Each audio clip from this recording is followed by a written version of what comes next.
Welcome back. Hello, everyone. I really mean it this time. Okay. Welcome back to our most special part of the program, recognizing tonight's honorees.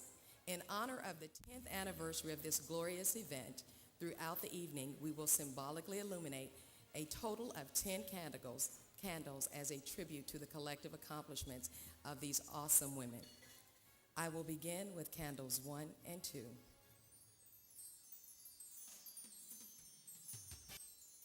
Here's to the women who believe in themselves, who hear the word no but choose not to heed, who set personal goals not according to others' desires but according to their own. Here's to the women who recall their days not in main events but in moments, who know that the cure for boredom is curiosity and are grateful that curiosity has no cure, who believe that everyone needs wishes and dreams because the bridge that we build between them is the reality of our life.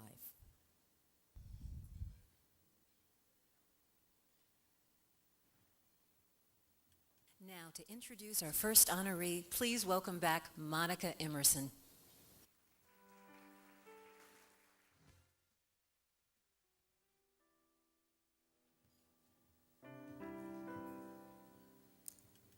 It is especially exciting for me to present this first award because our recipient represents the future of technology. Ola B.C. Boyles has a Bachelor of Science in Physics, a Bachelor of Science in Industrial Engineering, and a Master of Science in Mechanical Engineering. While at Ford Motor Company's Wayne Stamping Assembly Plant, staffed in Michigan, she led the Wayne Assembly Plant's daily quality review with such success that in 1997, it won a Customer-Driven Quality Award. She also championed a Six Sigma Black Belt project that led to nearly $1 million in cost savings and a 30% improvement in customer satisfaction. In 2004, Daimler Chrysler lured her away. Now, Ola B.C. provides strategic direction for feature implementation for the Chrysler Group's heightening new product innovation and customer excitement. Ladies and gentlemen, I present to you the 2005 National Women of Color Most Promising Engineer, Miss Ola B.C. Boyle.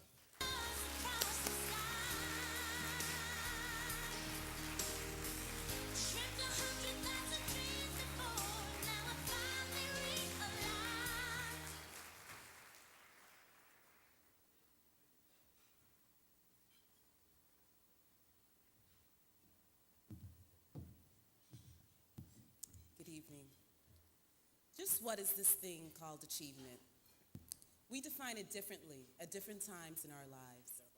When I was a young girl at the Lebanese Community School in Lagos, Nigeria, achievement meant my mother would win custody of us. Growing up in Harlem, recovering from a gunshot wound to the shoulder and both hands, achievement meant moving to a different neighborhood. After graduating with Bachelor of Science degrees, I thought achievement was getting a job that paid well. Then I graduated from an Ivy League school with a Master of Science in Engineering. I got married, I had several new job offers, and I thought that was achievement. Then I had a baby, and all bets were off. It was no longer about me. Achievement was and is about raising this baby well. At this point in my life, achievement now means living a life well, which for me means living a life around what you value and then making choices that positively impact those values. To live life well, I think one must recognize that quality is never going to be an accident. It is always going to be the result of high intention and skillful execution. To live life well, I think we should recognize that we've got to show up every day, even when it's hard. Develop yourself as a brand and be the one that they know will handle things in the sunny weather and in the rain. To live life well, let's recognize that we need to treasure and fight to hold on to our peace, even if negativity tends to be weighing us down a bit. Remember, the trials and tribulations that we go through are meant to make us, not to break us. And lastly, love life.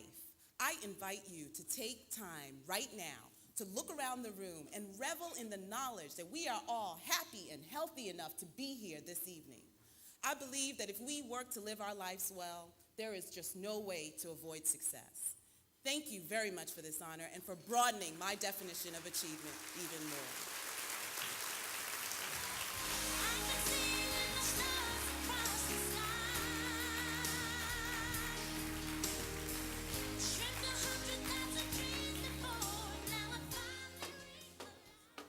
To introduce our next honoree, please welcome the Commander, Navy Recruiting Command Rear Admiral Jeffrey Fowler.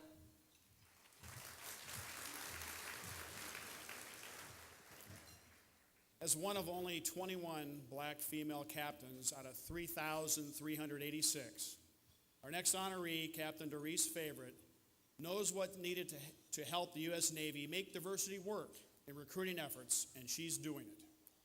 She's making sure naval recruiting continues to have a strong presence at major conferences of minorities and technology, and she's taken the Navy to places its officers have not frequented, such as the National Association for Equal Opportunity, which represents all the black colleges, HACU, the Hispanic Association of Colleges and Universities, and the NAACP's annual banquets to salute black military officers. Doris is credited with forging new partnerships to spread the word about opportunities in the military and to develop recruiting leads. Ladies and gentlemen, the 2005 National Woman of Color Diversity Leader, Captain Doris S. Favorite.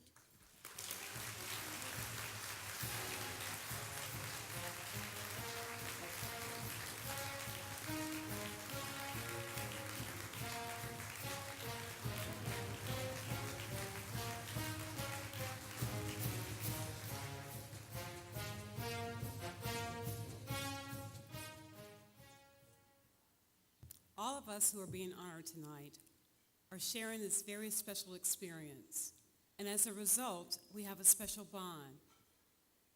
That's because we also share some common qualities. We have an inner strength, a will to succeed, and a need to make our imprint on this life. Each of us draws our strength from our own personal well. My strength to succeed comes from my faith in God, from the encouragement of my parents, mentors, and those whom I've been charged to supervise. I'd like to give thanks to God for his strength and mercy that have carried me through my 24-year journey in serving our fine country. For my parents as a smile from heaven, and for those who trusted me to lead and guide them through their respective journeys. I'm not really crazy. The teleprompter is going crazy.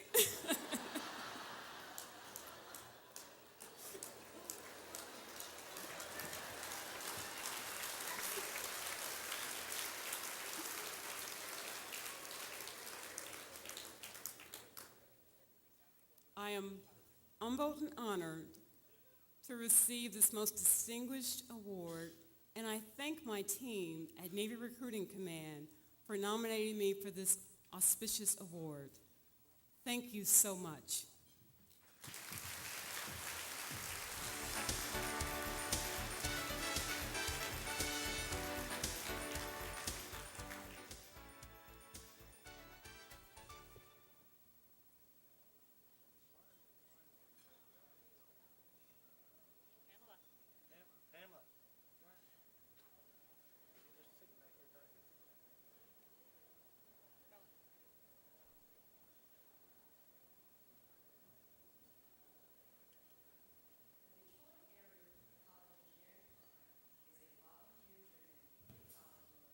And tutoring program that has changed the lives of more than 400 students. Sudanese Hubbard is a key player among its engineer volunteers.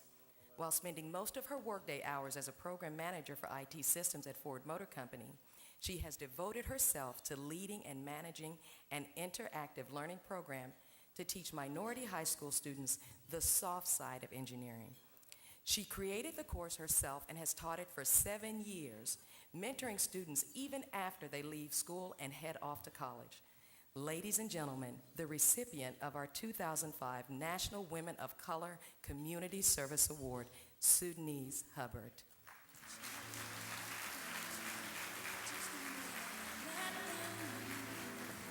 Show 'em all the beauty they possess inside. Give them a sense of pride to make it easier. Let the children's laughter. And now the teleprompter is working for everyone behind me. I stand here this evening giving thanks to the most influential people in my life. The two people who have shaped my being the most. My mother and father, Rochelle Hubbard Bush and Jimmy Bush. I'm fortunate enough to have them here with me tonight. I know this sounds very cliche, but in the current times where self-hate, divorce, suicide, and so many other negative things run rampant, it's important for me to understand where my strength lies, who provided the guide to develop that strength, and who marked the true beginning of my journey. I didn't wake up in 1996 and say to myself, I want to think of a way to give back to my community and my people. This mission was instilled in my being long before this date. My parents instilled self-love, confidence, and love for others into my upbringing, ensuring that I believed in myself and my ability to serve. After raising 4 children on a high school diploma, I being my mother's youngest, she continued her education, obtaining a bachelor's degree, a master's degree, and a specialist degree in special education.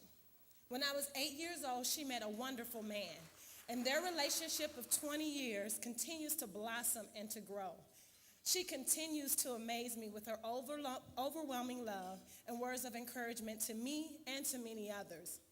Just when I think things are about to take a turn for the worst, I hear their voices in my ears telling me to climb higher, push harder, and move the mountains.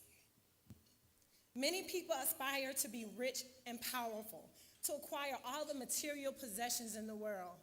I aspire to be half the mother, father, grandfather, the wife, daughter, friend, giver that my parents have come to be.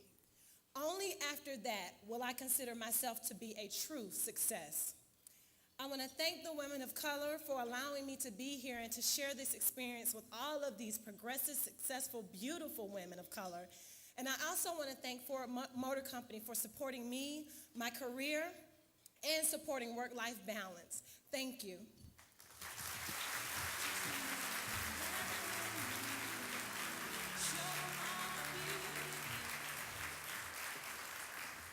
To introduce our next honoree, please welcome Lockheed Martin's Executive Vice President, Lockheed Martin Corporation, and President, Lockheed Martin Aeronautics Company, Ralph D. Heath.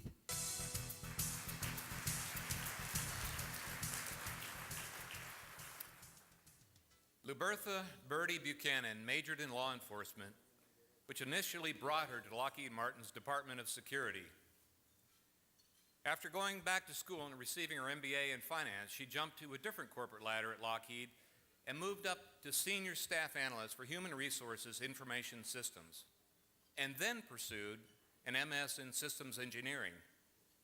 In April 2002, Birdie created a program for inner-city, underserved children to expose them to science and engineering.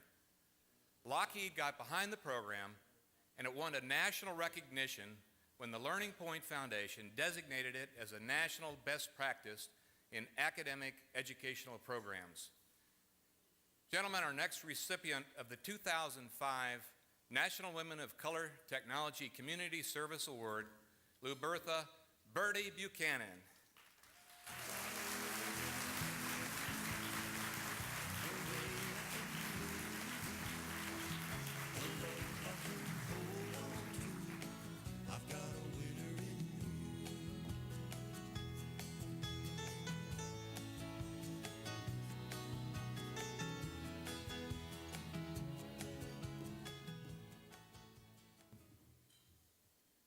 The things I've come to learn as I go through this journey called life is that the world is one large community made up of smaller communities of service.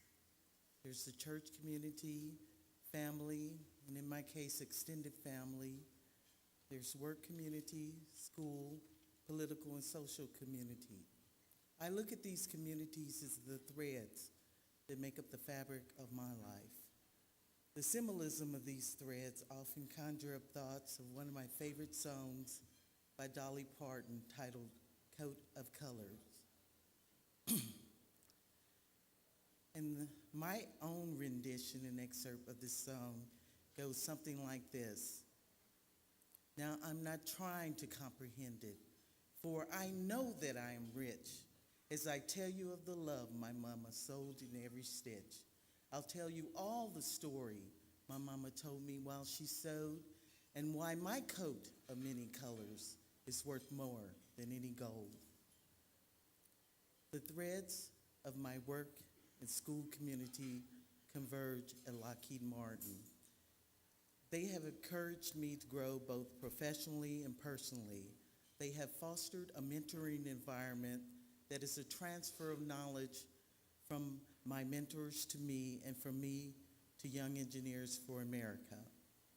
Lockheed Martin has afforded me the opportunity to realize my dream of community service.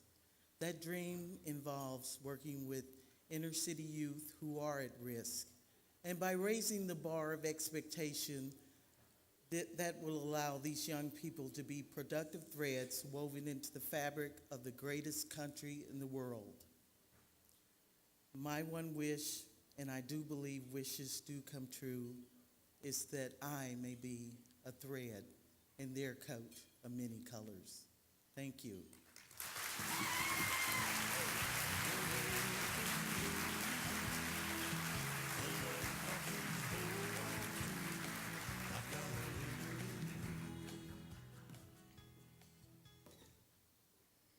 To introduce our next honorees, please welcome Aerotech's Vice President for National Sales, Joe McAvoy.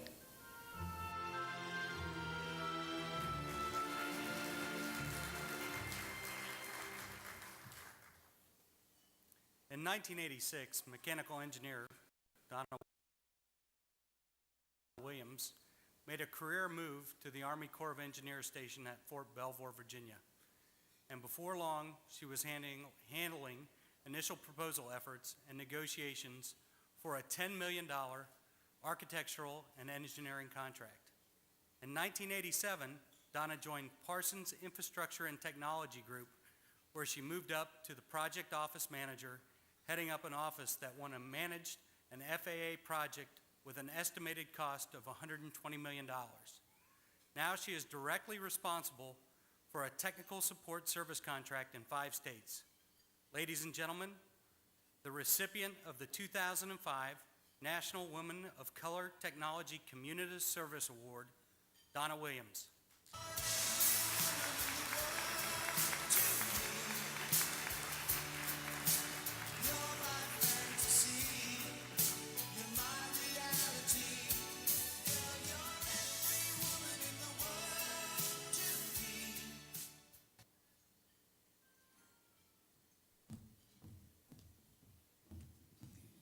Thank you.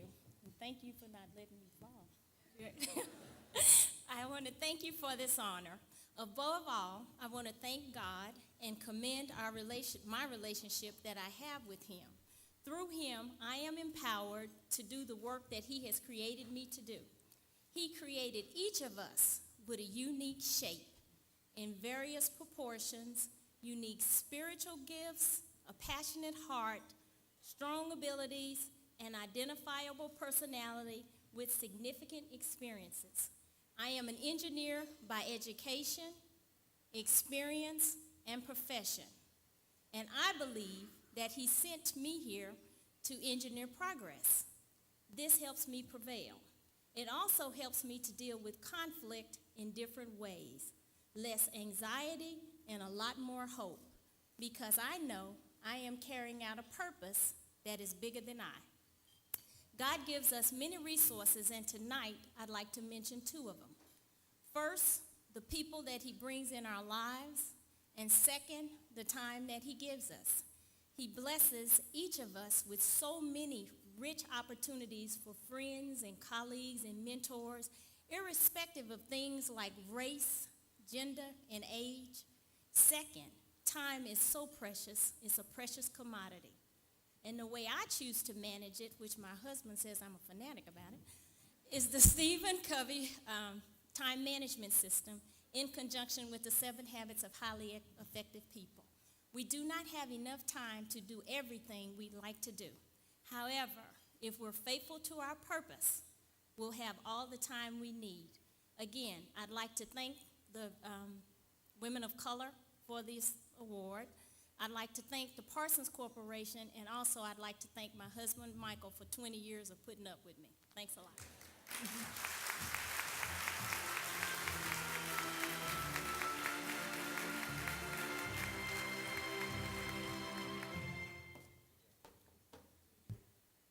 Dr. Stephanie Luster Teasley began developing her expertise in brownfields remediation while working at Arcadis Garrity and Miller of Michigan as a staff engineer responsible for providing technical support in chemical and civil engineering for remediation projects, and at Malcolm Perney as an environmental engineer providing technical support and leadership in the remediation of a petroleum-contaminated site. Now she is applying her knowledge to develop an engineering research center at North Carolina A&T, where she has joint appointments in environmental and civil engineering. She won a grant to develop a new course for undergrads and is on the leadership team developing a new doctoral program in energy and environmental studies. Ladies and gentlemen, the first of the recipients of the 2005 National Women of Color Technology Educational Leadership Awards, Dr. Stephanie Luster Teasley.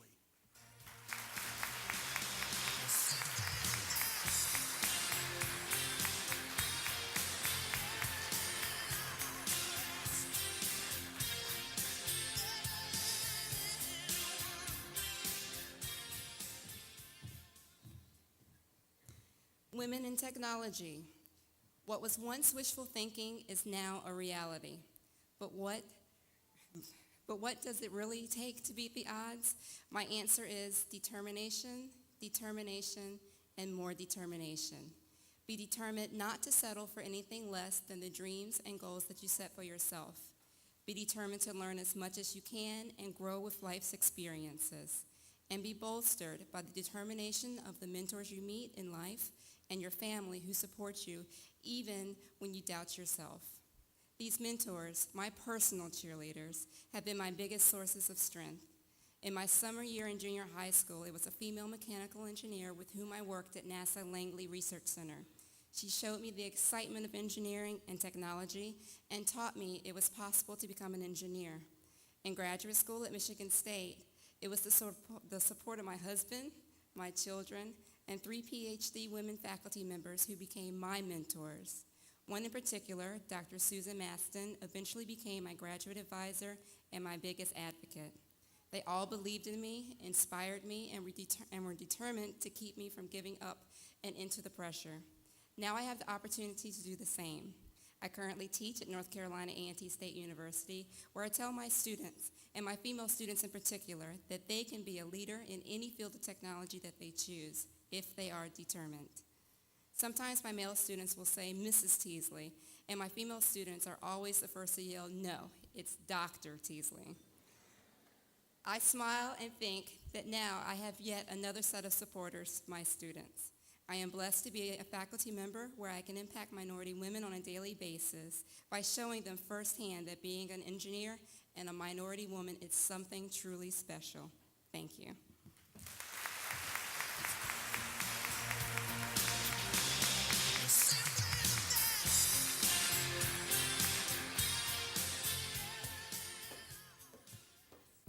A scholarship to Southern University was the first door that opened for Dr. Karen Crosby. Her many accomplishments have been the keys that have opened many doors ever since. At GE Aircraft Engines, she won a monetary award for creating a new time-saving simplification of the procedure for analysis of engine flame-out test. Try saying that fast. In her junior year, While working as a research assistant, she won a Board of Regents Fellowship at Louisiana State University, and while there, won yet another fellowship.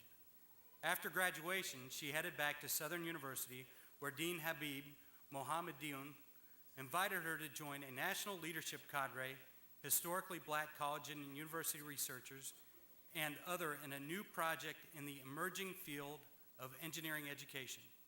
For 4 years in a row, from 2000 to 2004, Karen was named Engineering Teacher of the Year. Ladies and gentlemen, the recipient of the 2005 National Women of Color Educational Leadership Award, Dr. Karen Crosby.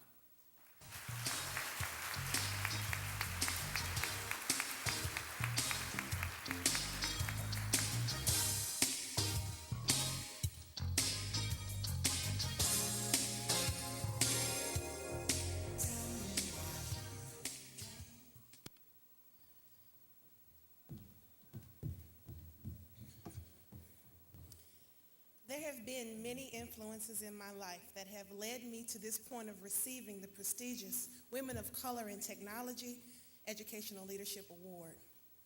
When I was very young, my mother began to work on a doctorate degree, and I saw firsthand the amount of diligence and dedication it required. She did so while caring for a family and working full-time as a university educator and administrator. I knew that if she could do it under those circumstances, I could do it too. She gave so much of herself to help her students achieve. I am an engineer today because my big sister was a role model. She did it first. She conquered the obstacles of racism and sexism during a time when the ethos of mainstream society was that women, especially black women or any women of color, were considered incapable of being engineers or scientists. When she earned her bachelor's degree in mechanical engineering, she became the first engineer I knew. My brother was the second. My sister did it, and I always wanted to be just like her. Another influence on my career was my high school advanced math teacher, Ms. Annie K. Lattimore. She told me that if I got a firm grasp of the math, that there would be nothing I couldn't do. I am very blessed to have had strong women influences in my life. I know how important it is to have a supportive community to foster an environment that breeds success.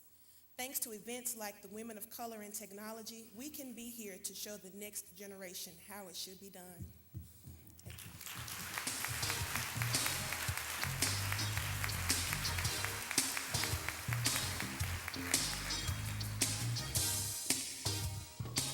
Now, ladies and gentlemen, it gives me great pleasure for us to illuminate candles 3 and 4. Here's to the women who invent themselves and then reinvent themselves many times over, who handle life's problems, solve what they can, and let the others go, who know that laughter is the shortest distance between two people.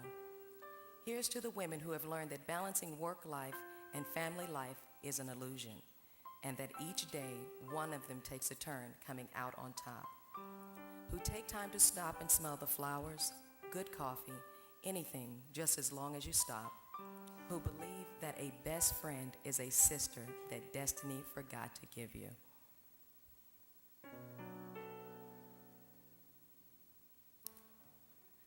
For our next honoree, at Ford Motor Company, Gwen Moore helps lead fundraising efforts, community service, and other special IT initiatives in North America, a continuation of her lifelong career of promoting growth in underserved communities.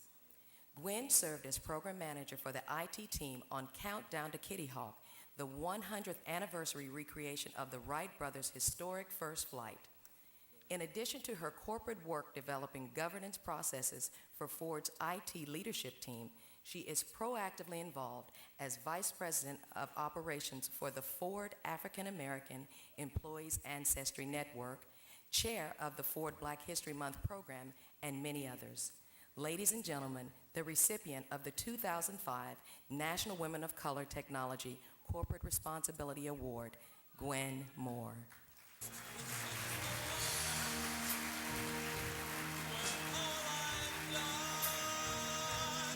All of the dreaming, the scheming, and the screaming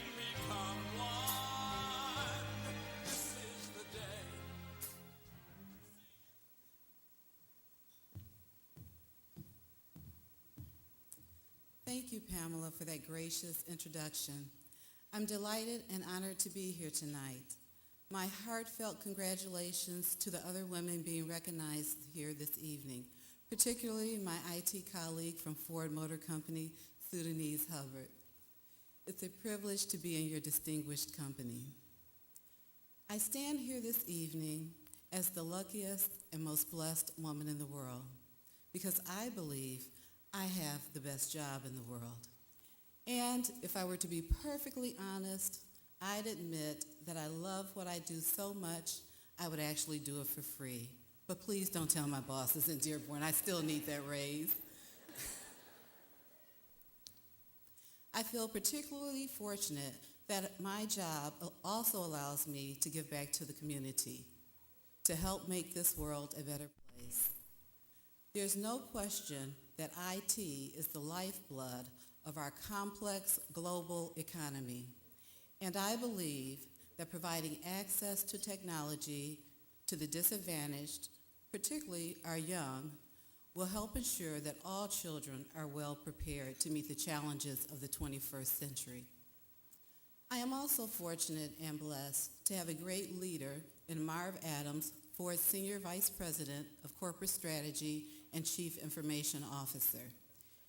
He empowers me to make critical decisions that affect people's lives, both inside the company and throughout the community. And he's a huge part of the reason that I love what I do. I suppose a passion for loving what you do just runs in my family. My father, M.J. Moore, is 83 years young. Yes, 83. And he still works every day at Lear Seating as a manager in shipping and receiving. He thinks he's pretty cool because they gave him the parking spot next to the company president as a present for his 70th birthday. I don't know if they anticipated, though, that he'd be using it this long. But he's still growing strong and eagerly embraces each new day. So find your passion, embrace it, make it an integral part of your life, and make the world a better place. Thank you.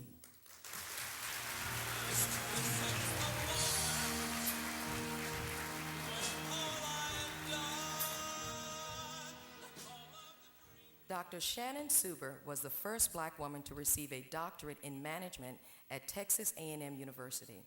She has been a tireless leader ever since, developing new initiatives in serving and growing the minority business community. A charter member of the Conference Board Supplier Diversity Committee, Shannon is also director of the Texas Instruments Black Employee Initiative. She was a member of TI's Worldwide Procurement and Logistics Diversity Team and has served on many boards of distinction. Ladies and gentlemen, the next recipient of the 2005 National Women of Color Technology Corporate Responsibility Award, Dr. Shannon Suber.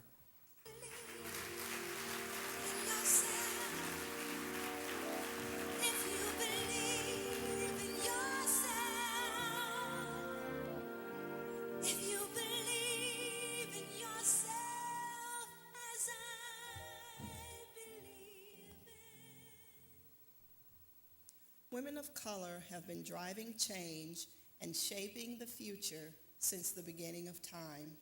We are each uniquely created to achieve a special mission and purpose. Although many obstacles are placed in our path, we must be persistent to achieve our purpose. I am always grateful for others in my life who believe in me and who see my potential. They have been willing to push me along when I needed strength, to walk beside me when I needed a friend, and to reach back and pull me forward when I needed guidance. So don't be afraid to reach out to others. The talents, the creativity, the capabilities, and everything that we need to be successful, we have within. The challenges we face on our journey are only opportunities to help us further develop those talents and to demonstrate them to others. When those challenges seem insurmountable, just remember that God has a purpose for you and that no weapon formed against you shall prosper. I would like to thank my company, Texas Instruments, my colleagues that are here with me this evening, my extended family, and my daughter, Kyla, for her love and support. Thank you.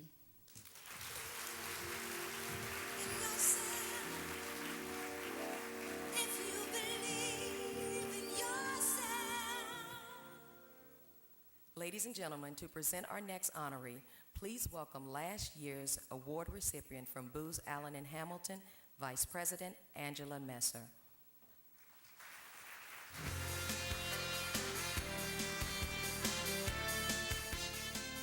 Good evening.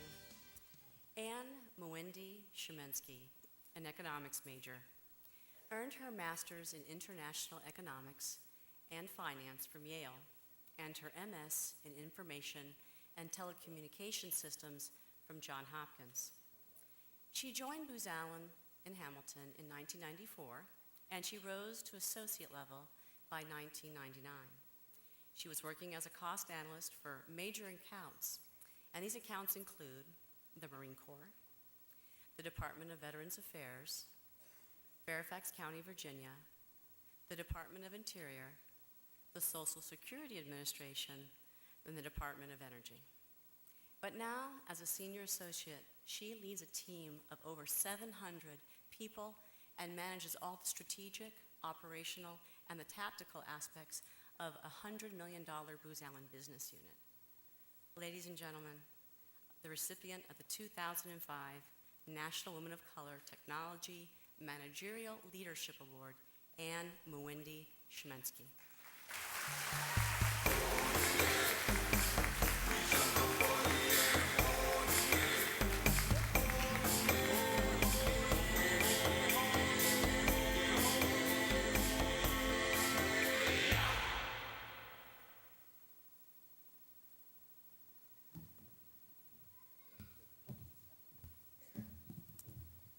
Thank you. 20 years ago, I left my home country of Kenya for a small liberal arts college in Wisconsin, armed with my warmest sweater and the values instilled in me by my parents, teachers, and community. What have I learned on my journey? First, my undergraduate professors reinforced my values by taking me under their wing and encouraging me to aim high. At Booz Allen, I have also been blessed with great mentors, role models, and advocates. Those experiences taught me that having a strong value system that is supported and encouraged by others is a solid foundation for success. In 1991, at the height of the Gulf War, I graduated from a highly regarded grad school. The market was tight, and my dream job was not waiting for me. So I quickly swallowed my pride and worked as a temp in Booz Allen's billing department. This turned out to be the most important decision I made in my professional journey, because that's where I learned the building blocks of the business hands-on. Then I progressed to various departments, nationally and internationally, managing more effectively with each move. My lesson here is to learn as much as possible about the business you work for and leverage your past experiences, however insignificant they may seem, to help support the company's objectives. Finally, as an IT consultant in IT investment decision analysis, I had strong skills in economics and business, but my lack of technical expertise was inhibiting me from delivering the best solutions to clients. So I enrolled in a part-time MIS program, which gave me the skills to be more effective. From this, I learned to continuously improve myself and adapt to changes in the market. Today, 20 years after I left Kenya, I still find myself comforted and nurtured by my warm sweater, have even stronger values, a never-ending desire to learn, and a very supportive husband, Dave, and two lovely children, Nani and Zach. Thank you very much.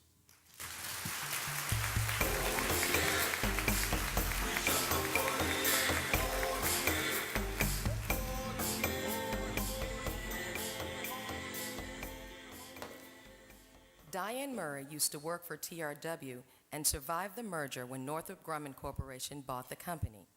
Now she works with other sectors to ring in some $30 million in annual savings. The results of Diane's work, says Thomas V. Shellman, Vice President, Internal Information Services and Corporate Chief Information Officer, have been and will continue to be improved collaboration and increase in the use of best practices and the retention of valuable talent within our organization. In fact, the knowledge management efforts with which Diane is involved were recognized in a March 1st, 2005 Fortune magazine article. A new initiative at Northrop Grumman is the $4 billion Kinetic Energy Interceptor Program, a military missile defense program.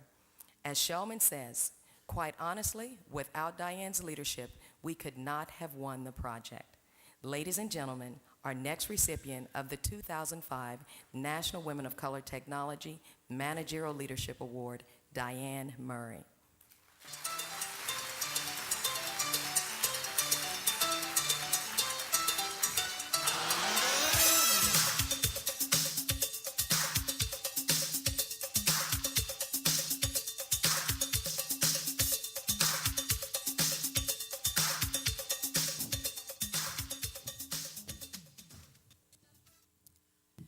Each of us who stands before you tonight knows that the climb has not been easy. We've all had to find our own way to beat the odds. So what was mine? Throughout my career, the one theme that I've held to is that it's important to pursue and enjoy my profession from a perspective of self-defined success. I am fortunate to like what I do, and for as long as I have. I strongly believe that this enjoyment and sense of reward and satisfaction result from my placing more value on how I define success versus how others define success. Another way to express this is that I am mindful of who I am, of what's important to me, and of how I feel about myself and others. My self-defined success model has allowed me to be comfortably proactive in making decisions about balancing family, church, and community in my life, and to put first things first. For me, I'm convinced that being a mother has contributed to my ability to be an effective leader and manager, and in general, a better corporate citizen. I want to publicly thank my children, Talisa and Gareth, and my other family members, friends, and colleagues who have contributed to who I am and who are here to celebrate this honor. I believe that it takes the best in each of us to bring out the best in all of us, and I wouldn't be here without your support.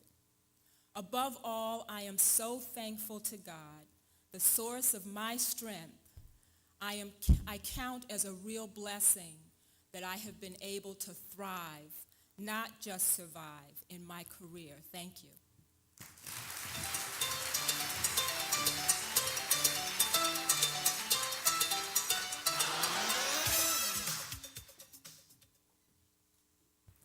Now it's my privilege to illuminate candles 5 and 6.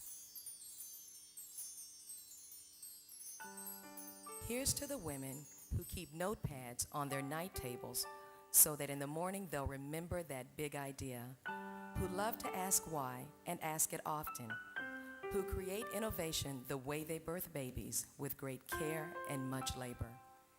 Here's to the women who take the time to guide others on their professional and personal paths, who look back, reflect, and know that they've made a difference, who believe that the only time you look down on someone is when you are lifting them up. Now let's meet our next honoree, Mei Fun Liu, who first studied aeronautical engineering at Taiwan's National Chung King University and joined the technical staff at NASA Glenn's Research Center in 1989. She was always pushed the leadership envelope in research. Since 2000, she has directed and coordinated NASA Glenn's small business innovative research contract work by outside entities on revolutionary propulsion technologies and components.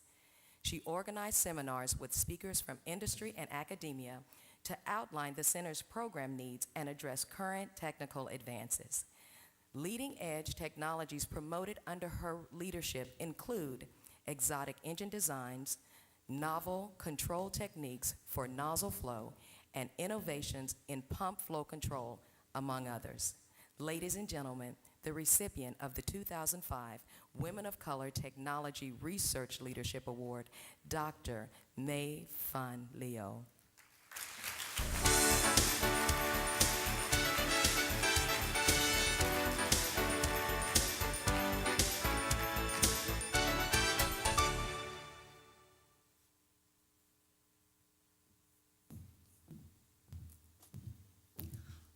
Before I make my formal remarks, I would like to tell you a small story. Last week I was telling my sister that I have the stage fright. And you know what?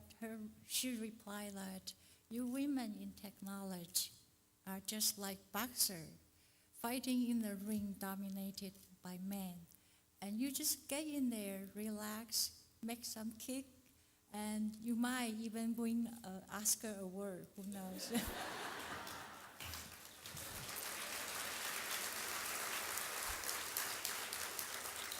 It's an honor to be nominated for such a distinguished event. I'm absolutely thrilled to receive this award. For this award, I'm deeply indebted to NASA Glenn Research Center, which has nurtured me from a young immigrant who didn't speak English well into an engineer recognized by accomplishment in aerospace. I grew up in rural Taiwan in the 60s during a difficult time for my devoted parents, who had 6 children to support on my father's meager salary.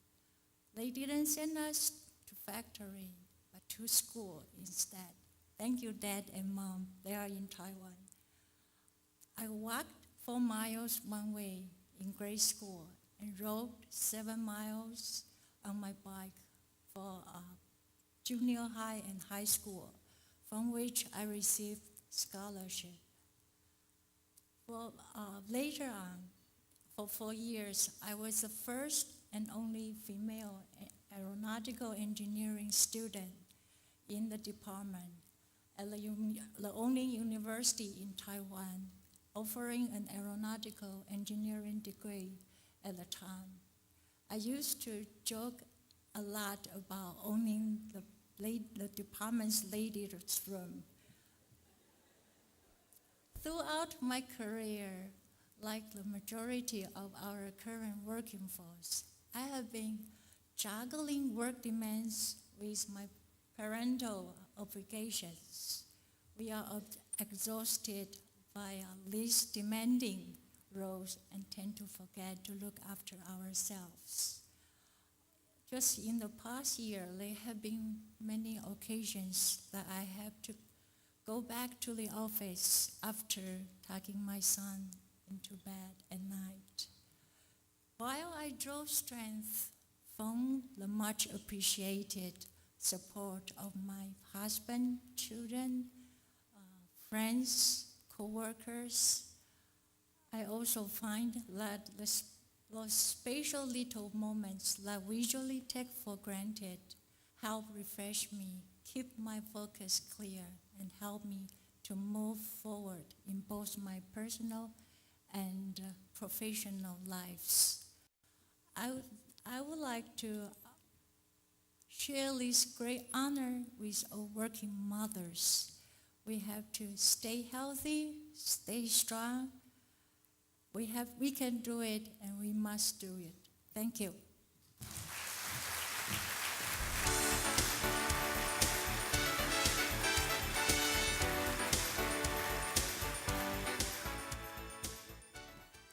Maria Paz Pacos joined Pitney Bowes Corporation in 1987 after graduating from MIT with a degree in electrical engineering and computer science. She plunged right into ASCII design, joining a team that produced gate arrays included in a new postage meter and 2 mailing-based applications. In 1991, she was a systems engineering lead. In 2004, she was appointed mailing systems engineering manager. William T. Shannon, Vice President for Product Development, GMS Engineering, says, Maria led the development and deployment of the most mission-critical program that I have encountered in my 21 years at Pitney Bowes. She holds 10 patents, one of which got her an Inventor of the Year award. As Shannon says, they bet the company on her.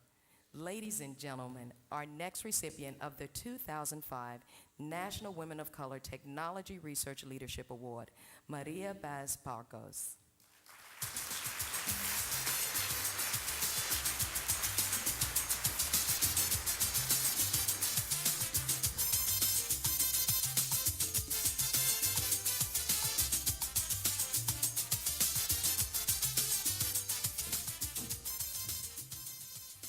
I proudly accept this recognition for that young girl in Mexico that wanted to be the best engineer she could be. And for my parents who so unselfishly let me leave to pursue my dream. And the great American meritocracy that gave me the opportunities to learn and execute. Focus on those opportunities, be eager to get the experience, and never be afraid. It's really worth it. For my husband, who taught me to believe in the American work ethic and is always proud of me. There should never be an excuse not to work very hard. For the grown-up engineer I became, who saw triumph and disaster as imposters and persevered on becoming the best version of herself she could be. You will experience many styles of leadership, so learn traits you respect and make them your own. But most of all, I accept this award on behalf of the creative teams of engineers I participated with, as I was always so honored and proud to be their support and leader. They taught me, inspired me, created with me, and enjoyed with me some very special products and moments for them at Pitney Bowes, and for the privilege to have led and participated with such talented professionals in the field of research and technology. I proudly accept this award. Thank you.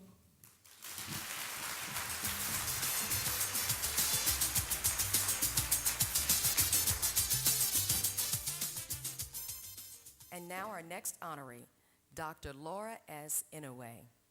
Dr. Inouye's special interest is in the effect of toxic chemicals on soil and waterways and in developing ways to safely remove such contamination. During the late 1990s, she worked for ASCII Corporation on an Army Corps of Engineers contract. Then she joined the staff of the Waterways Experiment Station itself to continue research on how to use cell lines to detect toxic contamination of sediments and ways to clean it up. A research biologist at the Army Engineer Research Development Center since 1998, Dr. Inouye's projects are continually advancing the state-of-the-art in bioassays and remediation programs.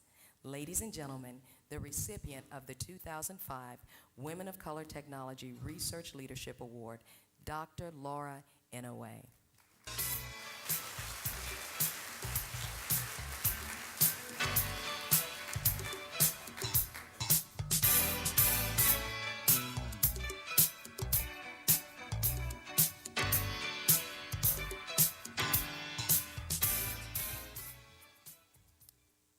Many people have heavily influenced my life and my journey here, including Marilyn Russell, my high school biology teacher who nurtured my interest in biology, John Nezovich, who introduced me to the field of environmental toxicology and led me into graduate school, and Don Crosby, my major professor, who helped this biologist learn more than I thought possible about chemistry.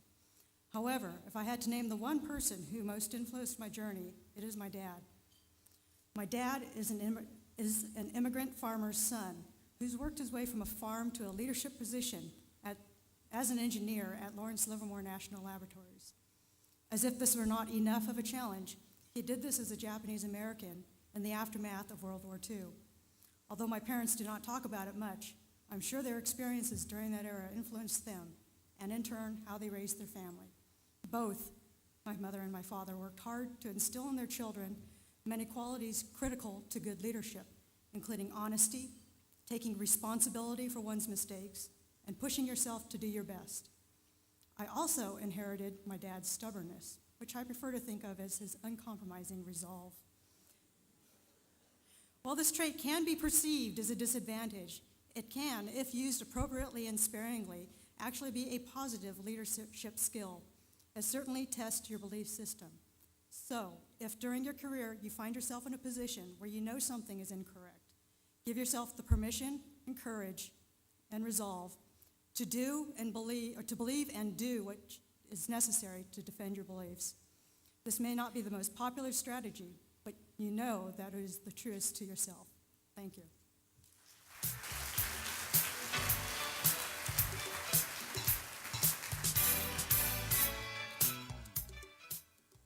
Ladies and gentlemen, to present our next honorees, please welcome Sun Microsystems Vice President of the Grid Engineering Program Office, Rhonda Holt.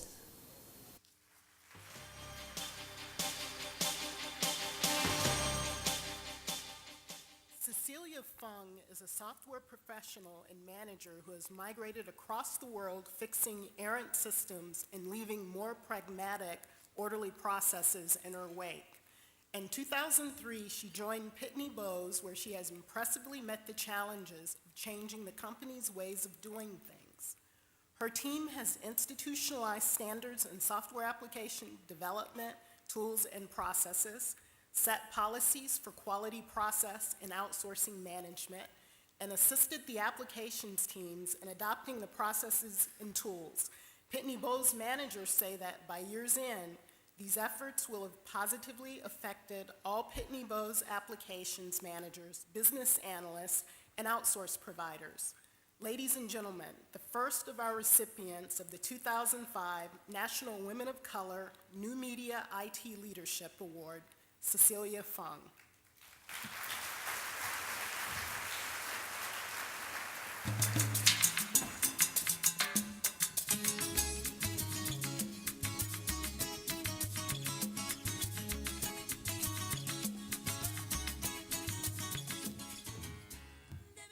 Thank you for the award. I'm really honored.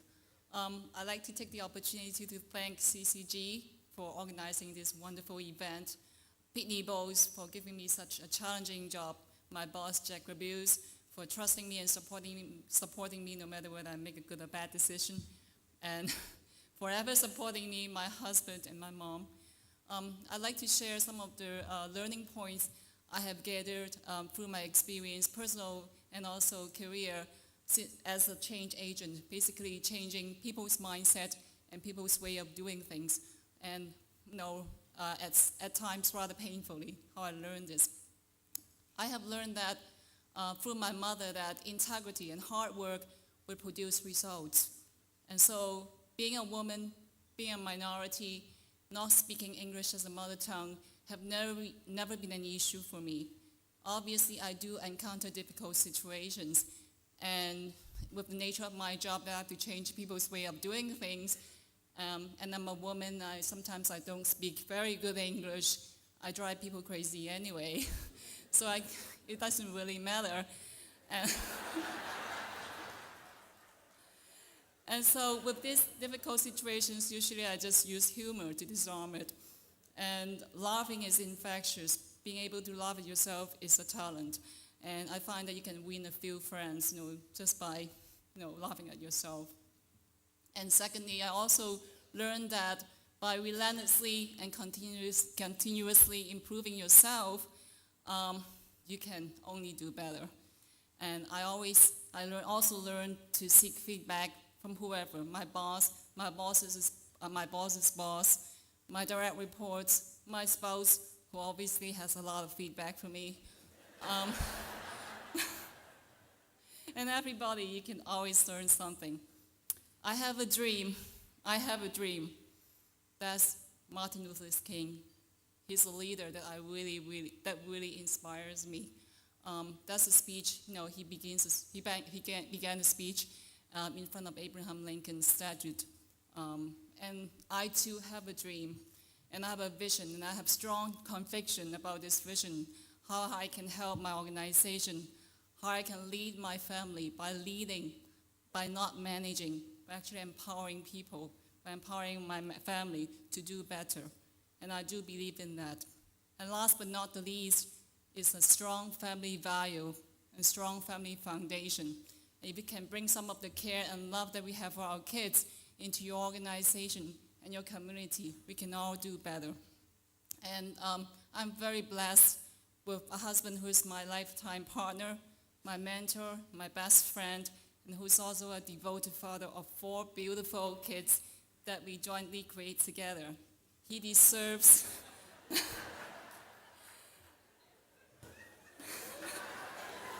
What's wrong with that? He deserves the award as much as I do, but since I'm the woman, I'll take it. Thank you.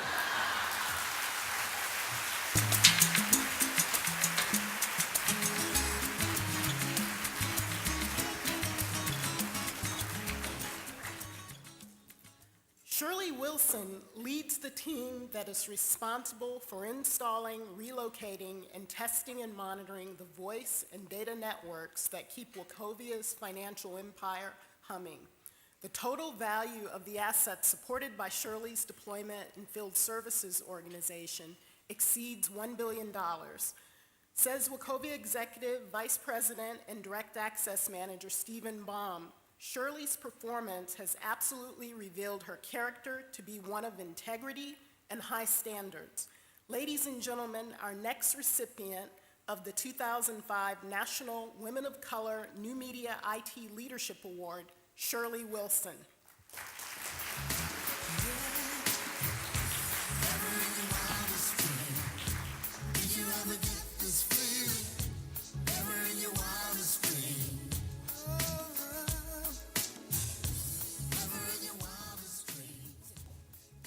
Good evening. Having 53-year-old eyes, I can't use the teleprompter.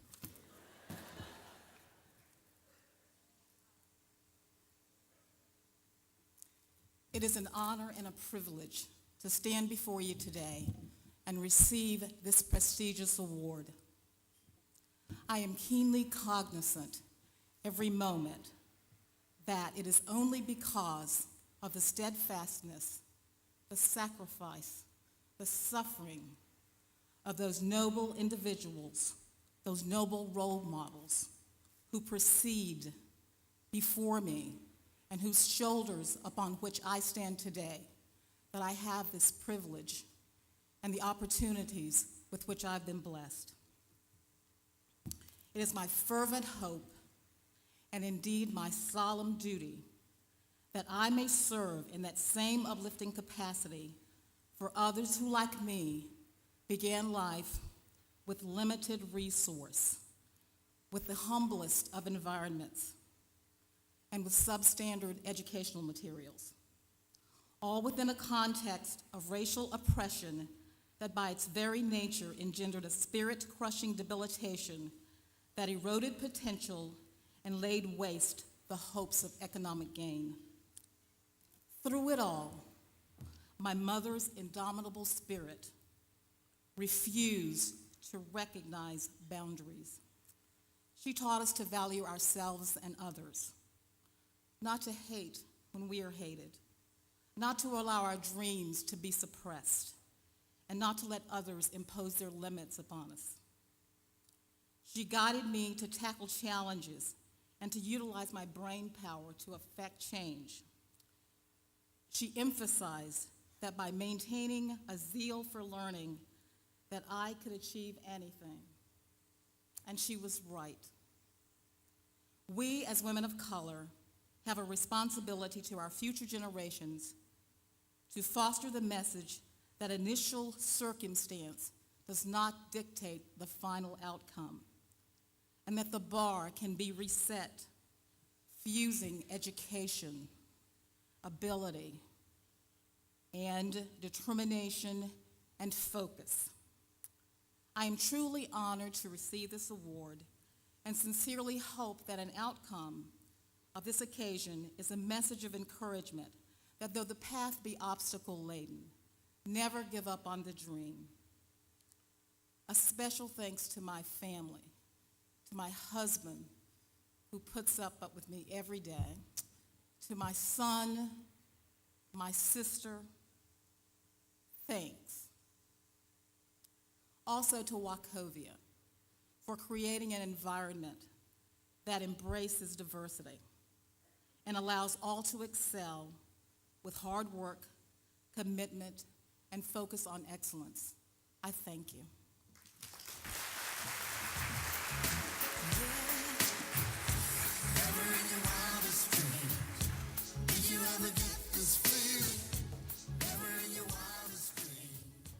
DuPont's Dr. Iowa Lee is an expert on plastic packaging films. John B. Hillenbrand Jr., Vice President for Innovation and Technology and the DuPont Packaging and Industrial Polymer, says the business benefit of Iowa's inventions is greater than $250 million in revenue, with many more developments in our pipeline of future products.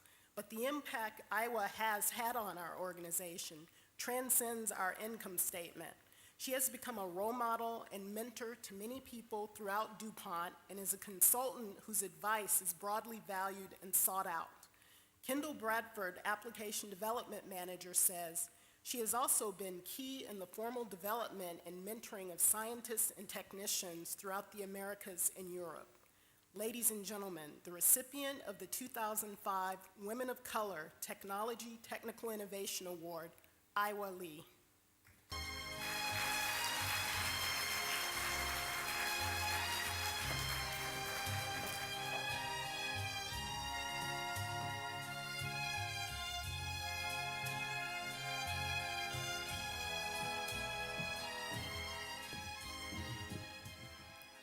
This is certainly a very exciting moment for me, and I want to thank my management in DuPont for nominating me for this award. When I first came to DuPont almost 20 years ago, technical women were struggling to hold their own in getting good, solid assignments. Our technical management, mostly men then, were truly uncomfortable, giving us the important projects for which they themselves would be ultimately held responsible. It has certainly changed a lot since then. Today, we are just as likely to have female technical managers. Indeed, my last 3 were women, and I think that made a big difference. That is the evolving external environment, but to succeed, we also must be equipped with the internal keys to success. For me, these are understanding the marketplace. Only the innovations the customer is willing to pay for will make it. To know this is to truly understand where the inefficiencies and needs are. Diversifying, just as they tell you in your 401k to have a mix of short-term and long-term investments, I try to have my own pipeline of short and long-term development projects. Believe me, the successes you gain in the short-term projects provide your management with the patience and fortitude to endure the long haul. Working under the radar, and my apologies to the managers among the audience, it's my experience that too much management scrutiny has often been the death knell to success. Projects take on a life of their own. They take on too much support. They crash and burn.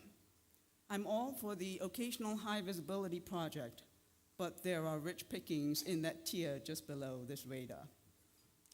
Finally, but most importantly, appreciating the support from your family. There's a spouse or significant other that does the childcare, the laundry, the cooking, the bathroom cleaning. Don't lose him, or you really will be at a loss. Thank you.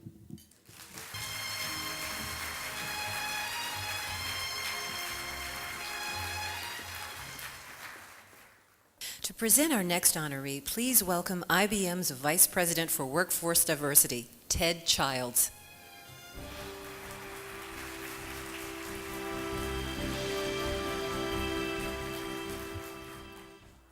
Thank you. Dr. Piasanda has authored 35 scientific papers, articles, and book chapters, and is a pioneer whose research covers broad trends in the development of computer systems and networks, as well as the submicroscopic events inside semiconductor devices. In 2000 and 2001, she was co-leader of IBM's Global Technology Outlook, a worldwide research division project to lay out a strategic vision of the technology trends influencing the IT industry. Pia led the hardware and server systems technology sections, gathering and analyzing information and distilling the main influencing trends. IBM technical leaders have since made presentations of the Global Technology Outlook at customer briefings, university and industry seminars, and conferences all over the world. Ladies and gentlemen, our next recipient of the 2005 National Women of Color Technology Technical Innovation Award, Dr. Pia Sanda.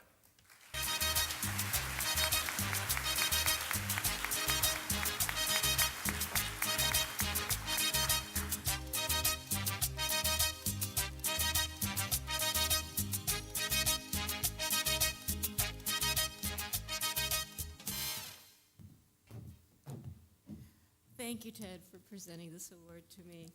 It's especially important to me, as people who know Ted would know, when I say that I am directly a beneficiary of all the hard work that you put into diversity at IBM. Thank you.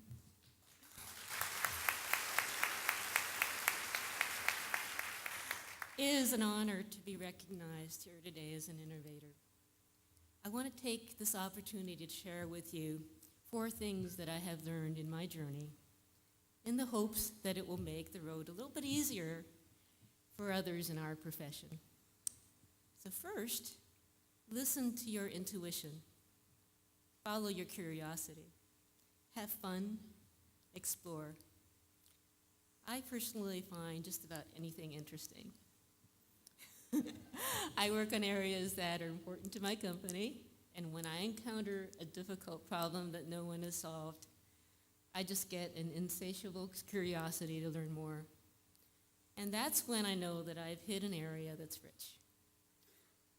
Often I get the sense of just knowing that I'm on the right track. And to do what is necessary to lead the next breakthrough. Then I follow my intuition, and it inevitably leads to insight. Secondly, pay attention to your rhythms. There's a time to work real hard, a time to sit back and think, a time to rest up, and a time to learn and get ready. If I encounter a resistance, it often means that I'm working on the wrong thing for that time. Then third, gather your helpers.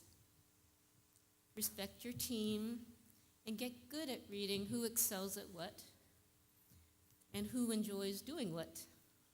Then fill in the voids and also get a mentor or two and learn from others who have traveled the road. Once you have your plan, go all out for it. Act with confidence and be flexible as you make progress and see new markers and new road signs. Your path is a journey of discovery and will light up your spirit as well as those around you. Finally, balance your career with your personal life. My family is a huge part of who I am, and my relationships feed my energy to be more effective as a person and an innovator. And finally, I want to thank IBM, the company that I work for providing the kind of workplace where it's actually my job to innovate.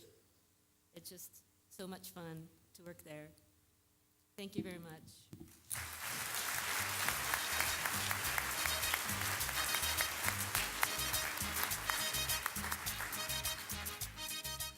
And now we've come to the moment to illuminate candles 7 and 8.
And now we've come to the moment to illuminate candles 7 and 8. Here's to the women who know that you excel most when you strive to be of value, not of success. Who know that the less time you worry about who you should be, the more time you have to be who you are. Who learn that life isn't so much about finding yourself as it is about creating yourself. Here's to the women who understand that smooth seas do not make skillful sailors. Who accept that the first time someone harms you, it's their fault. The second time, it's your fault. Who know that adversity can be the best teacher. Ladies and gentlemen, to present our next honoree, please welcome FedEx's Vice President of Network Computing and IT Operations, Belinda Watkins.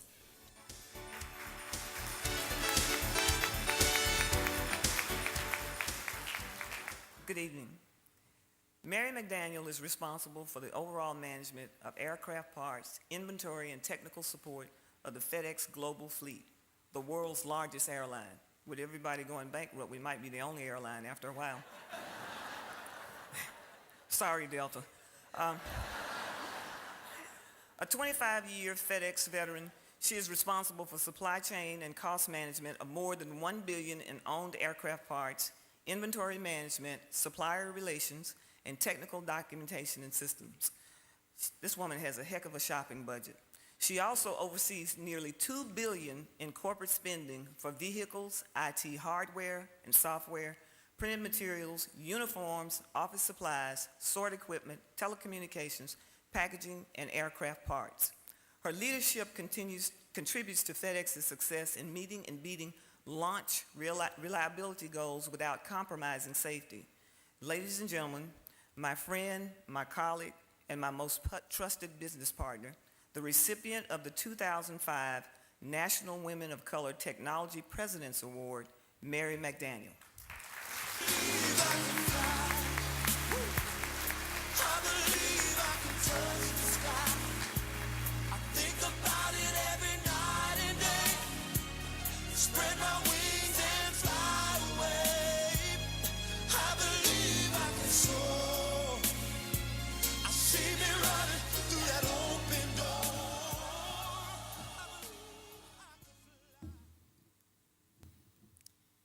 Good evening.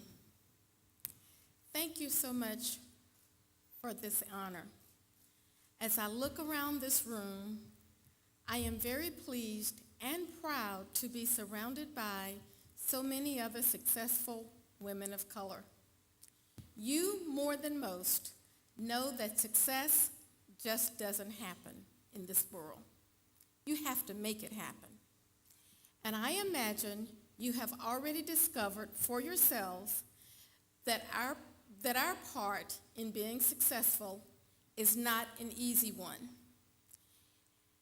It is often littered with struggles, confusion, and disappointment. I firmly believe that in order to be successful, that you have to be willing to take risks and to stand strong in the face of diversity.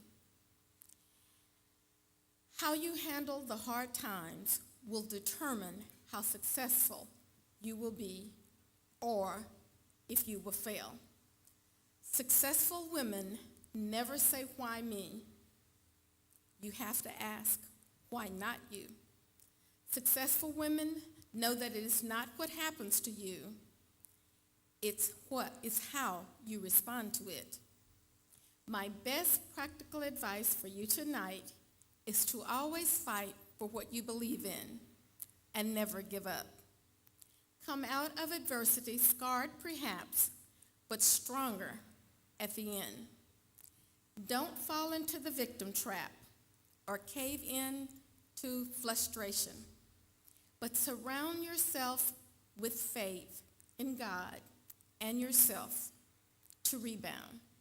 Stay focused on your future and never let the fear of failure keep you from shaking up your life.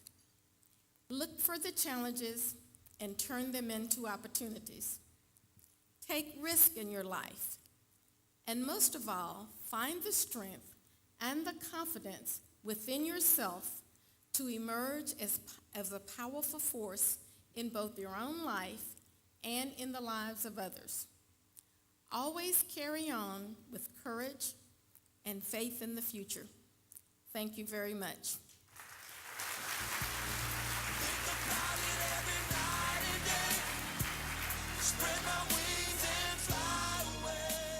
And now our next honoree. Chemist Donna Covington is Lexmark's Vice President of Customer Service and is responsible for the company's worldwide operations, supply chain management, and information technology. Over 800 employees report to her from Europe, Asia, Latin America, and the United States. Last year, Lexmark took in $5.3 billion in global revenues, and Donna is one of the go-to players who made it happen. Says her boss, Najib Alhous, Donna gets things done. She's tough when she needs to be, thinks strategically, and executes ruthlessly, all while keeping the vision.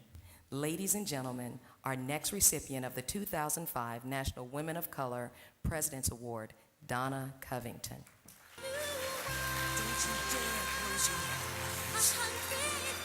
Hold your breath, it's better. I'm like a shooting star. I've come so far. I can't go back to where I used to be. Every turn a surprise. Every moment red letter. I'll chase them. Well, like some of the ladies before me, I'm having a little trouble with the teleprompter. It's a little blurry up here, but we'll try to work with this. I thank you for this tremendous award. I am very much humbled by such an honor. I'm here because of the people in my life who saw something in me and gave me a push and a chance. I thank God, my family, my peers, staff, and friends. You have mentored me throughout my career. We celebrate Women in Technology, a decade of living proof. But tonight, I want to celebrate the woman who is most responsible for my success, my hero, my mentor, my mother.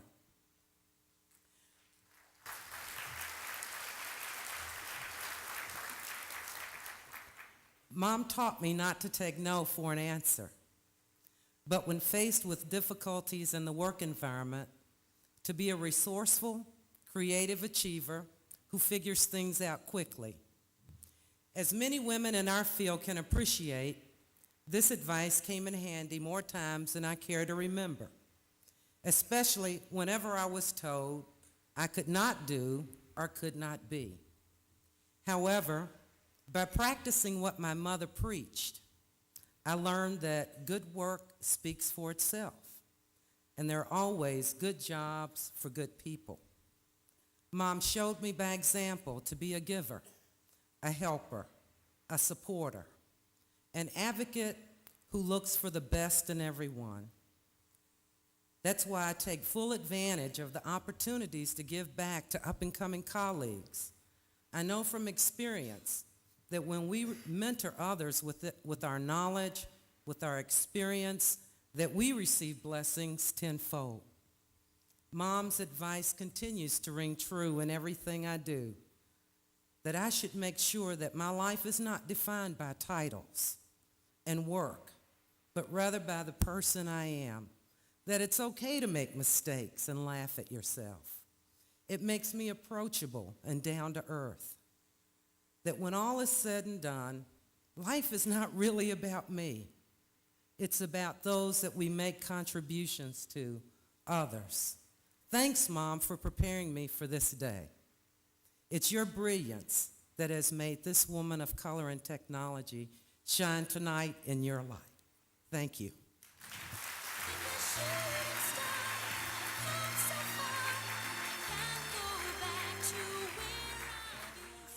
Ladies and gentlemen, to present our next honoree, please welcome EDS's Vice President of U.S. State and Local Government Business, Barbara Anderson.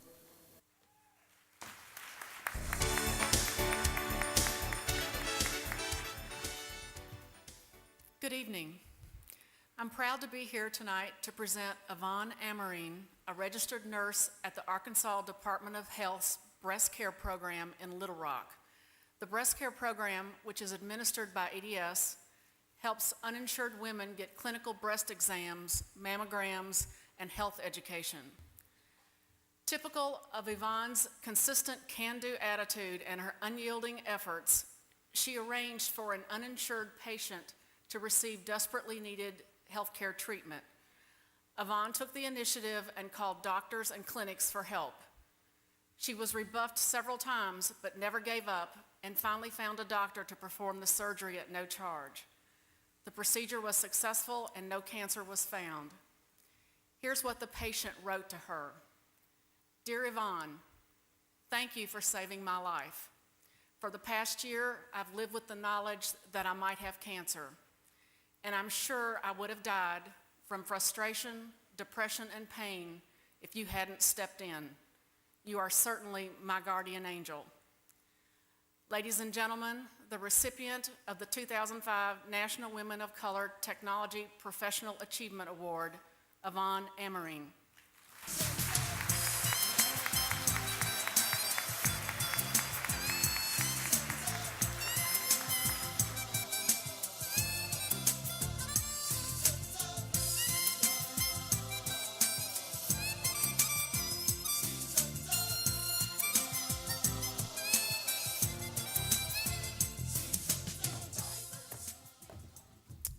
Thank you.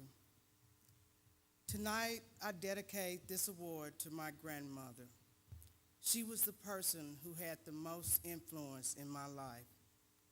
Fortunately for me, she lived to be 90 years old. When I became a teenage mom, it was my grandmother who said, everyone makes mistakes. She said, hold your head up and keep going. She supported me, but she held me accountable for my actions. I learned to set goals for myself. I also learned that they would be challenging to reach, but they were all attainable. I would just have to work that much harder. Grandma was sure of who she was and what she was about. She showed me how to treat people and how to demand respect and get it. She taught me how to mother and how to value life. She took care of 3 bedridden individuals in her home until their death and never complained. We used to say that she was a nurse without a license. For me, nursing is who I am. It is what I do with the license. I have never thought about doing anything else. I thank God for my husband, James. He awakes every morning thinking about how he can make my day better. I thank God for my parents who instilled in us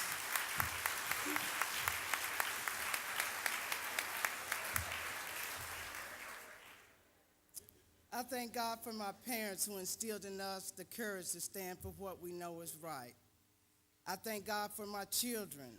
They make me look good as a mother. Thank you, Lakeisha, Josh, Rodney, and my grandbabies. Thank you to my manager, Chrissy Cook, for valuing what I do every day and making that known to EDS. Thank you to Nancy Gandy. She's the client that wrote such an articulate letter that it moved the executives at EDS. Thank you to Pamela Brooks for supporting me and taking care of me from the moment I was nominated. And speaking of EDS, I also want to thank everyone, all the executives that wrote letters of recommendation, especially Jim Duffy and Barbara Anderson. I want to let you know what I've learned in my life is that when you surround yourself with positive people who encourage and challenge you, giving up is not an option.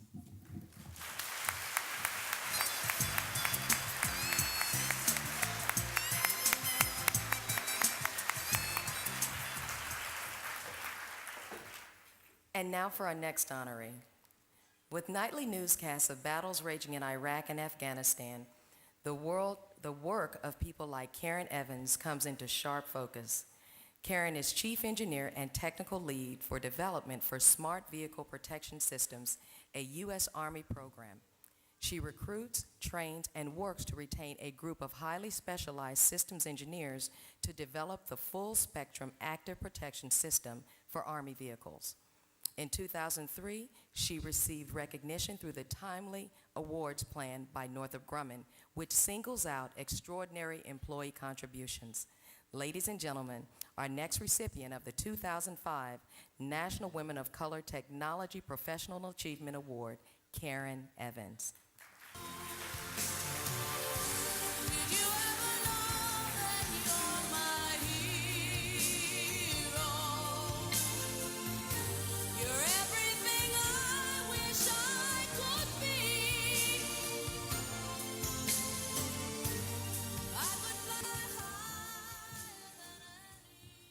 Good evening. From the beginning, I knew I was embarking on an engineering field that traditionally has low, if any, representation of females or people of color. The majority of my mentors were not people of color or female, but that's just the way the aeroballistics field was and is. However, they believed in me and in my abilities. It certainly helped that my parents had instilled in me the ability to focus on my goals with the belief in God and that I can do anything. That and my sense of culture got me on the right path. What helped keep me there was excelling academically and maintaining strong moral values.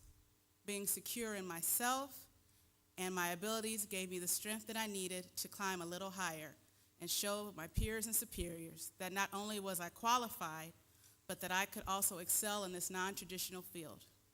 In the process, I learned that it takes a strong sense of self, the ability to ask for help, and the motivation to step up to the plate when needed.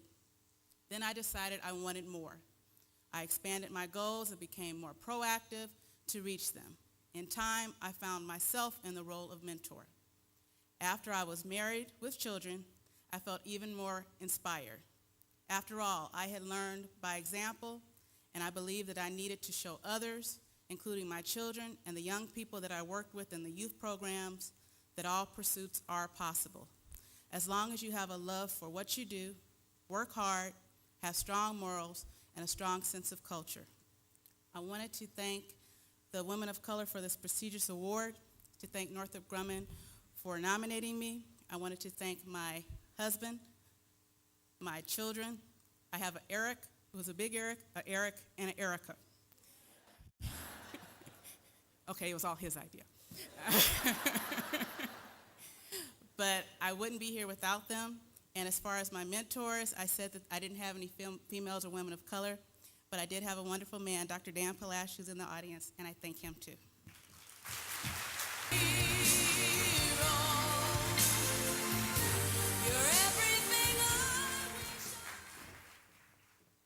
To present our next honoree, please welcome General Electric's Vice President and General Manager for Commercial DFR and Services Engineering, Jean Rosario.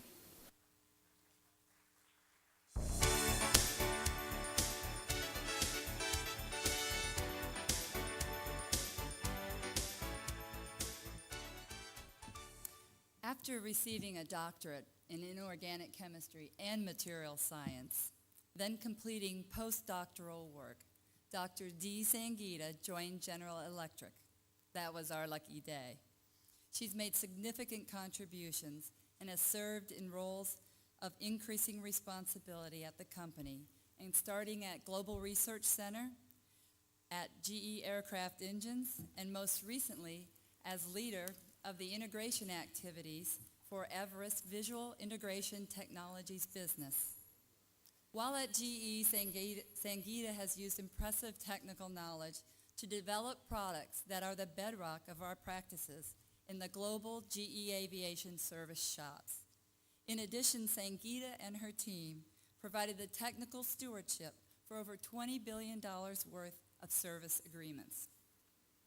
Outside of work, Sangita is an active supporter of our annual Fine Arts Fund campaign and participates in many community and service activities.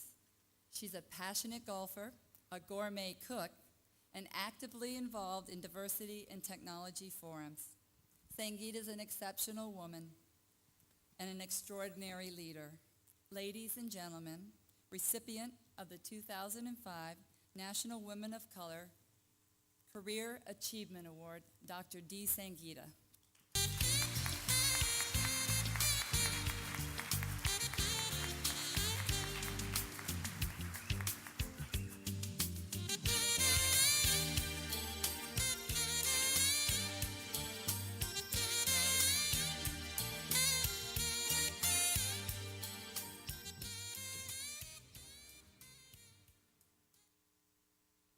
Thank you, Jeannie. I'm waiting for my teleprompter to get a little better so I can read anything. It's completely blurry. I should have brought my paper copy.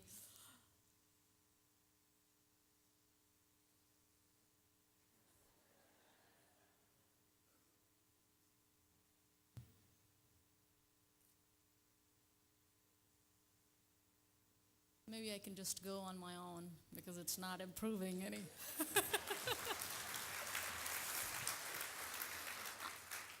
I'm so pleased and honored to be recognized by this forum and by my GE management and peers. It's truly an honor, and I'd like to. Oh, thank you.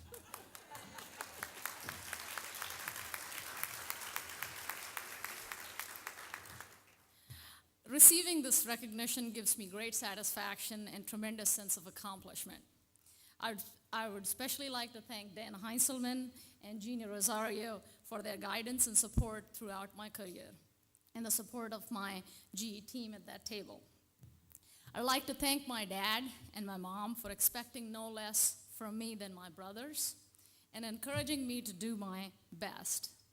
And finally, I'd like to thank two very special people in my life, my husband, Mukund, and my daughter, Dipali, who you just saw, whose never-ending support has helped me achieve so much in my career. There is no magic formula for how one reaches this point. However, my recommendation to you is that for you to grow in your career, you need to take some risks and be passionate about the decisions you make. As you know, no risk, no gain. Once you make a decision, your passion will drive you to a successful completion of your goals. Thank you.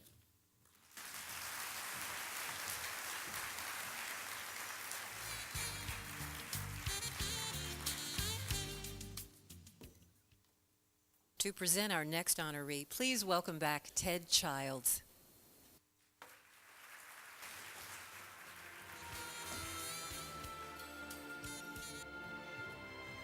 Ladies and gentlemen, we're going to go off teleprompter for a second. We have a surprise for our next honoree, someone who is a mentor to her and wanted very much to be here. He's one of our senior executives. He took the red eye in from California last night. He's our Vice President for Development. And a special note about him. 2 weeks ago, the National Academy of Engineering, which has about 2,000 members, and until 2 weeks ago had 6 black members.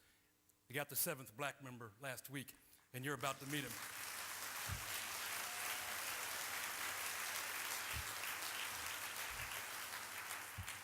He's one of my best friends, the Vice President for Development for the IBM company, Rodney Atkins.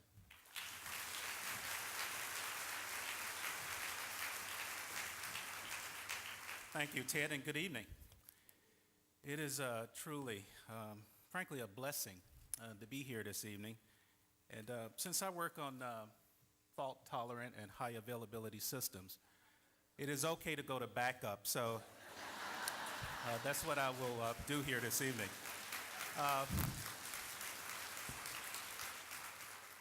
Haya Young McCreary. And frankly, we refer to her as Haya Young because it's quicker to say and we call on her often. But she is one of the finest, and in my opinion, I think, one of the best in the world at what she does. For me personally, she is probably one of the most inspirational individuals that I've actually had the opportunity to work with. And just to give you a little bit about her background, she attended Seoul National University, which is South Korea's highest ranking institution. After receiving her master's, she came to the United States to pursue doctoral studies in computational linguistics at the University of Texas. Her first technology jobs were at Texas Instruments, where she quickly established herself as a top contributor. She joined IBM in 1988. Less than 6 months later, she was recognized with a Technical Contribution Award.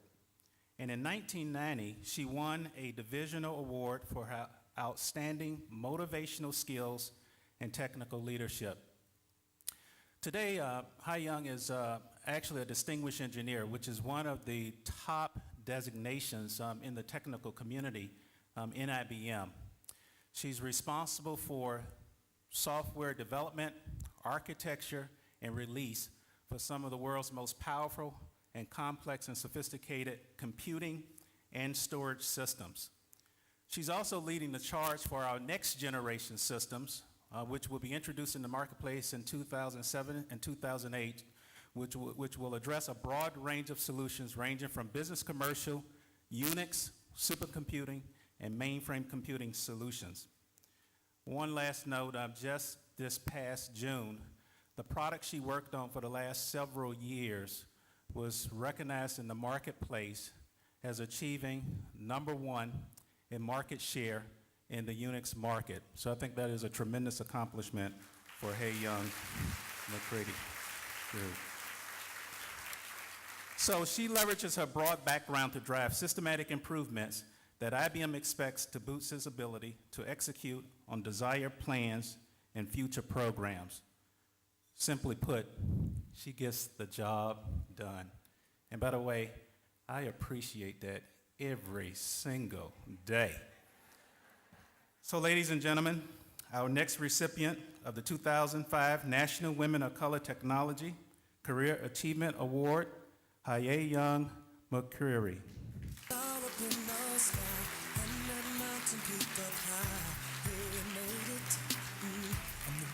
Greatest, and I'm that little bit of hope when my back's against the ropes. I can feel it. I'm the world's greatest.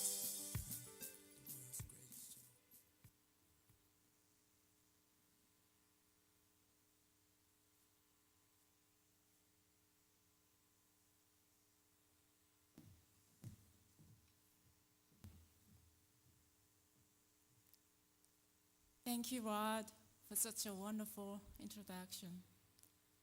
I am truly honored to have received this Career Achievement Award in front of this wonderful audience. I'm going to share some of the stories of my life that I was afraid to share with anyone before. Sometimes one's impairment can be one's greatest source of strength. I know this is very true for me. I was born with a severe vision impairment because I can't see anything, doesn't matter whether blurry or not.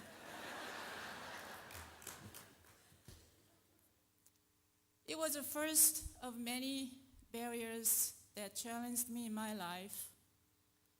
However, I have always tried to overcome by learning to live with them rather than thinking of them as handicaps that prevented me from doing what I want to do in my life. It's because of this way of viewing the world that I'm standing here before you this evening.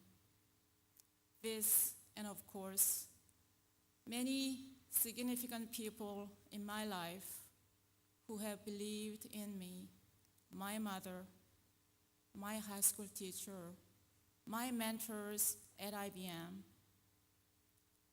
Ted Charles, Rod, who nominated me for this wonderful recognition, and of course, my husband Casey, who is here with me tonight. I came from an impoverished family living in a war-ravaged Seoul, South Korea.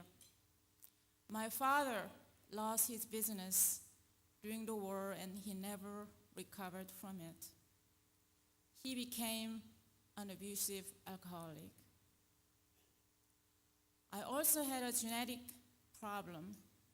You might have wondered, she's from Korea. How come she has blonde hair?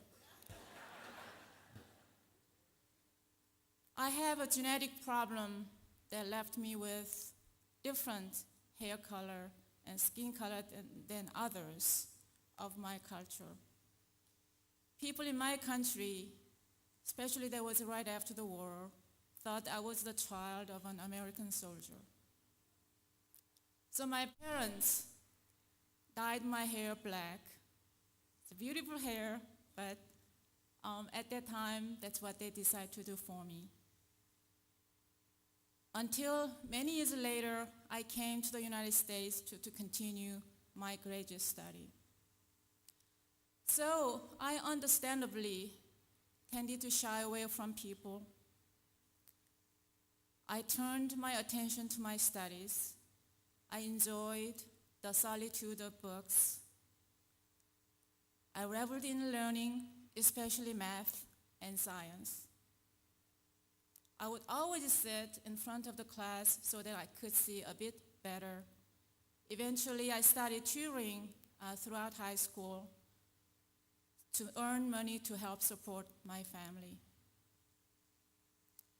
Ironically, even though I was an exceptional student and accomplished enough to tutor for many years, University of South Korea would not accept any students with vision disabilities in their math and science departments. I was very disappointed, but not giving up. I chose the field of languages, focusing on linguistic theory. I graduated first in my class and was accepted into a linguistics doctoral program at the University of Texas at Austin, where I entered the field of computational linguistics, like Rod told you, an interdisciplinary program between linguistics, computer science, and psychology. That's how I got into computer science, and that led to my first job in technology. Not the most direct way to get there, but I got there. Then, of course, new sets of barriers arose. I faced resistance to women in engineering disciplines, especially when you challenged conventional wisdom. People in this audience who know me, I don't give up when I know I am right. But I found out that when you have solid technical knowledge with market-based, with customer values, you can always win the battle. So does working hard every day. That takes mental and physical strength and the will to succeed. That is the advice I give to my daughter. I tell her to respect and believe in yourself and work hard every day. Of course, what has helped me is that I have selective hearing. When I hear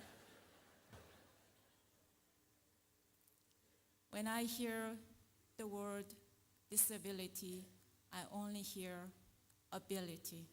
Thank you.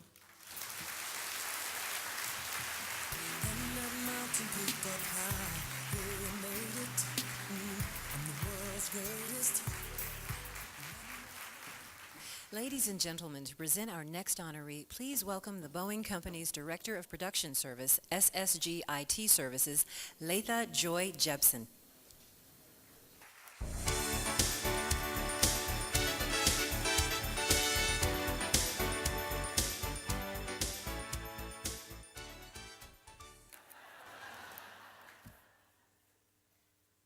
I got accused of being in the Girl Scouts. I already had it all wadded up in my hand, so I'm ready to go. As a teen growing up in rural Virginia, Sandra Jeffcoat was active in the civil rights movement. Then prejudice met her head on when she entered into the workplace. With her BS in mathematics and economics, she had moved to Ohio to join the computer science training program. The hiring supervisor informed her that computers were too difficult for women, especially blacks. Did that stop Sandy? Oh no. She went to a superior and ultimately got the job.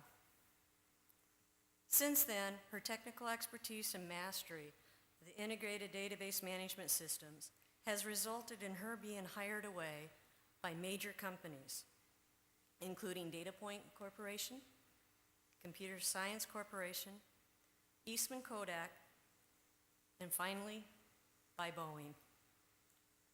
In 1999, Sandra was the first black woman named a technical fellow, where she is aligned with the company's top scientists and technical professionals. Not bad for a woman, and a black woman at that.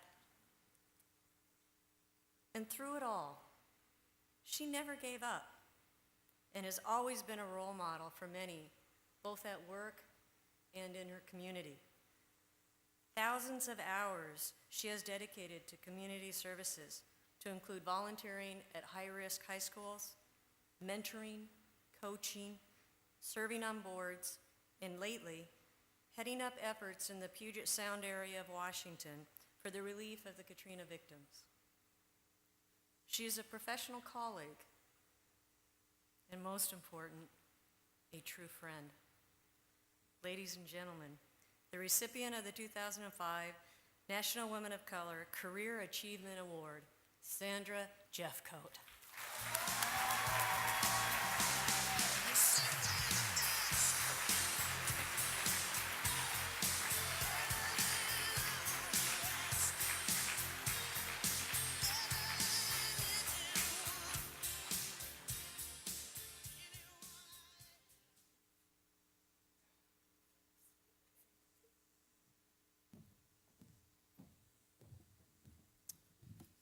Wow. Okay. As we say in IT, my backup plan is not working, so I'm on my own. First, I would like to thank all my supporters, the Boeing Company who gave me chances, all the companies that preceded the Boeing Company, and I'd like to thank a few special people who are in the audience and some who couldn't make it here tonight. They include people like my manager, Mick Pegg, Joan Robinson Berry, Diana Presley, Joy Jepson, and the list goes on, but especially my husband, Robert Jeffcoat. I got my beginnings, just like many of you heard from all the other women that preceded me. My mother. My mother didn't allow me to say I can't. It wasn't in our vocabulary. You just couldn't do that. She taught me that as long as you had an open mind, was willing to learn, there was always resources available to help you learn. You just needed to reach out, find them, and put forth the effort. She's not with me anymore. She's gone now. I miss her a lot. But her words are always with me. And I carry those words with me as I do my volunteer work. I volunteer with a lot of children because they are our future. And I teach them first to look inside themselves, find their strengths, use those strengths. Also find your weakness, and then I help them to improve those weaknesses and turn those weaknesses into strengths. And so I say to those of you out there in the audience who are also seeking success, look inside yourself, find your strength, share those strengths. But most importantly, be willing to improve your weaknesses. Again, to all of you, thank you.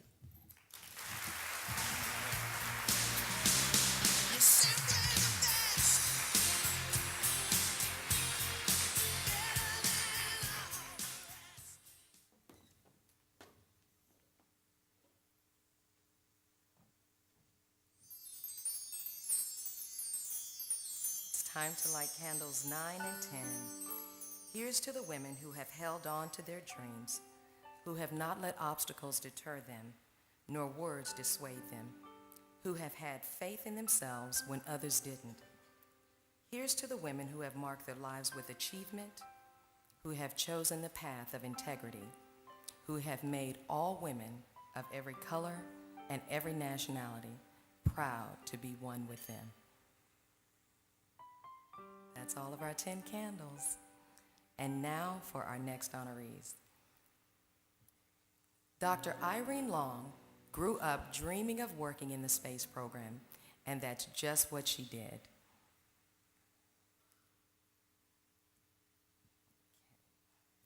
Not only has she helped design and configure upgrades to the biomedical console of Kennedy Space Center's Launch Control Center, but she's also one of a handful of people qualified to stand duty during space shuttle missions.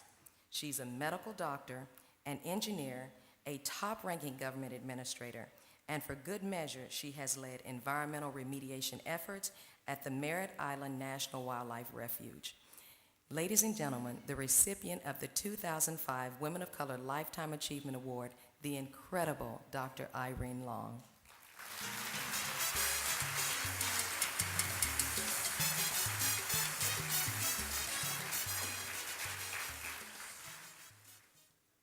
Since I started out as a surgeon before I went into aerospace medicine, one of my mottos was, when in doubt, leave it out.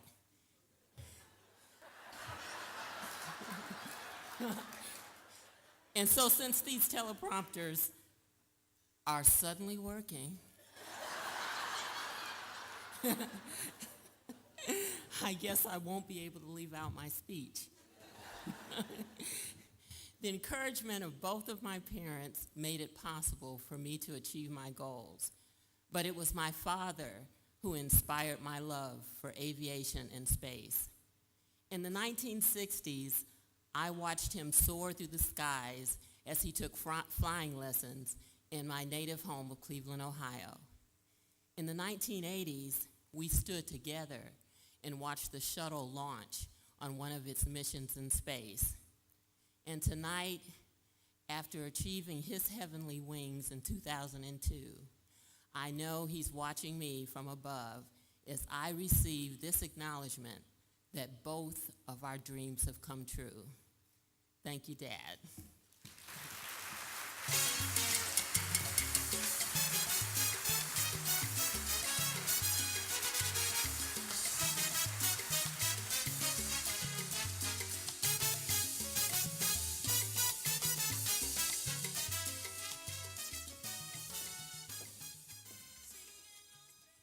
In 1982, Catherine Tyler Prigmore was the 14th black woman in America registered to practice architecture in the United States. In 2004, she won HDR's Pathfinder Award of Excellence for Leadership in her role as project manager for the Pentagon project. Prigmore also ran a classified General Services Administration processing facility. Catherine has completed designs for projects as diverse as a roller rink, an animal shelter, auditoriums, commercial buildings, public schools, a church, a bus station, and a raft of other buildings, more than 60 in all up and down the East Coast. She has won a President's Medal from the National Council of Architectural Registration Boards, as well as an Outstanding Faculty Member Award from the Howard University College of Engineering in 2000, and is member cum specialis of the Middle Atlantic Council of Architectural Registration Boards. Ladies and gentlemen, our next recipient of the 2005 National Women of Color Technology Lifetime Achievement Award, Catherine Tyler Prigmore.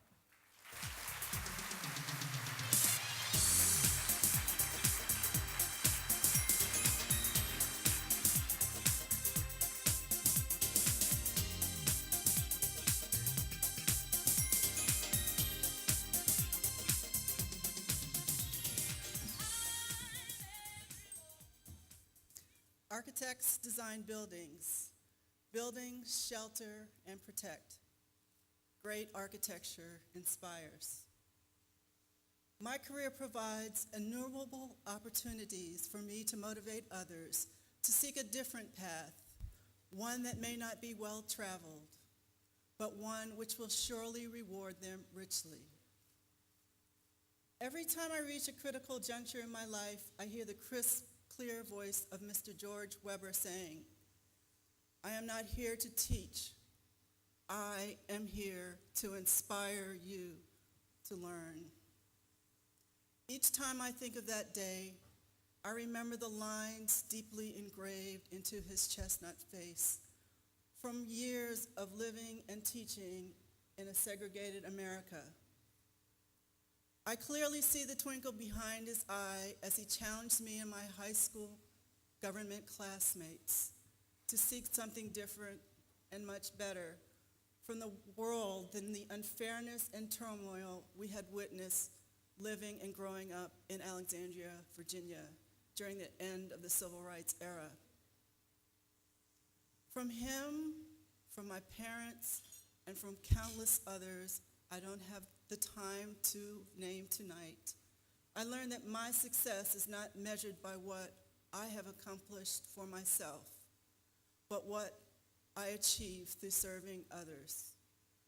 I thank CCG Communications for honoring me tonight for a wonderful life and career dedicated to architecture, to sheltering, protecting, and inspiring, to making the world better for my children, for my students, for my colleagues, and countless future architects. Thank you.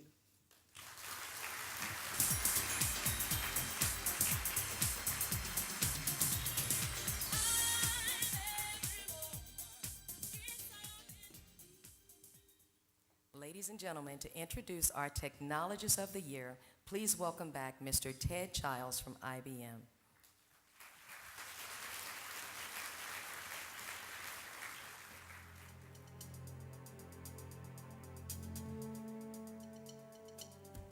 Thank you.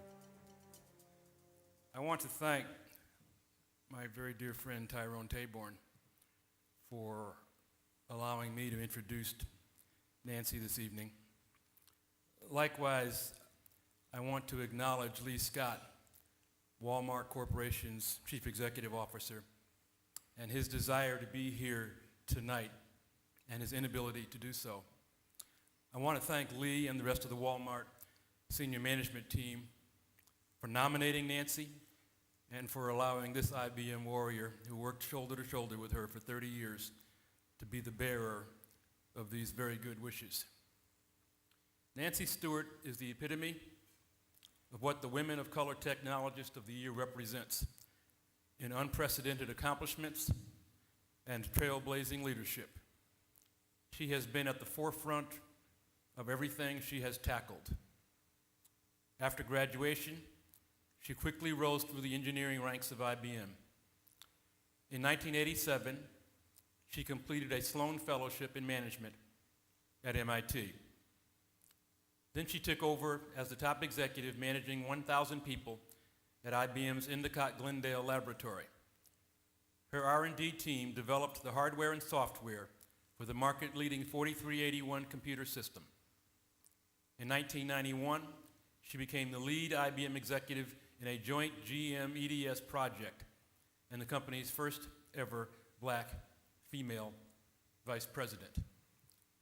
In 2000, GM tapped her to implement and operate its My Socrates global portal, an initiative that required her to work with Sun Microsystems and IBM to implement Workscape, a global portal supporting 100,000 salaried and unionized employers. It won recognition by industry associations as well as GM's highest award, the Chairman's Honors Award. So it's not surprising that in 2004, the world's retailing giant, Wal-Mart Corporation, chose Nancy to run its large systems operations. Yes, Nancy is a master at harnessing computer power to manage the massive problems of inventory control, accounting, personnel management, and progress reporting faced by corporate leaders in today's multipolar, ultra-competitive environment. Equally impressive is that she is a master at generating people power through her keen insight, sensitivity, and intuitiveness. She is a take-charge woman who handles challenge with grace, confidence, and style. In other words, she does it her way. She also shared with me that she believes God's greatness has allowed her to perform in environments and at levels that have even surprised her.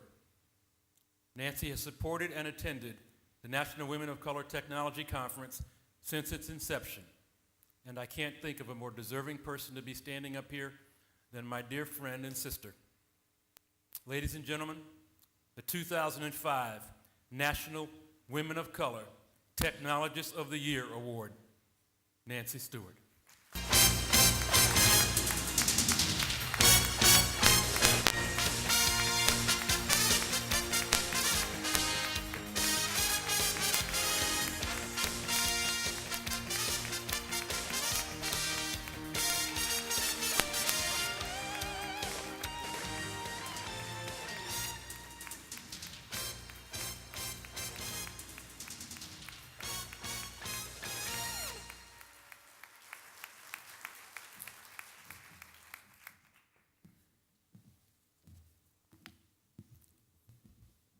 I do have my prepared remarks, and the prompter is working. But I came with my remarks. I'm absolutely overwhelmed, and as most people know, I'm not easily overwhelmed, so just bear with me for a minute.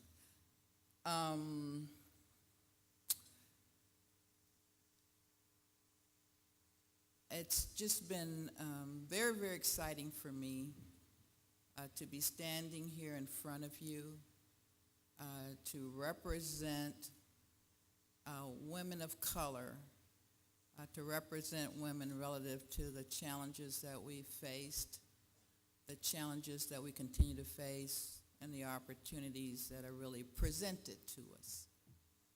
It's important for all of you in the audience to think about how you're going to support our women, how are you going to support our young women, how are you going to support those of us that have been challenged throughout the years.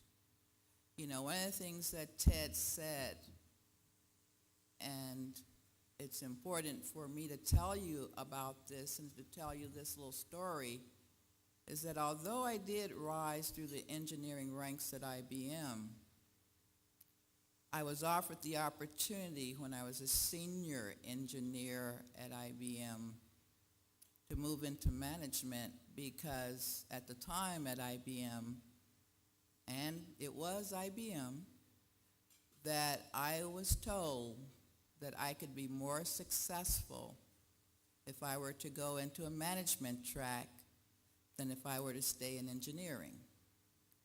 Quite frankly, I preferred engineering, having been an Argonne National Lab intern outside of Chicago, Illinois, and having enjoyed that area.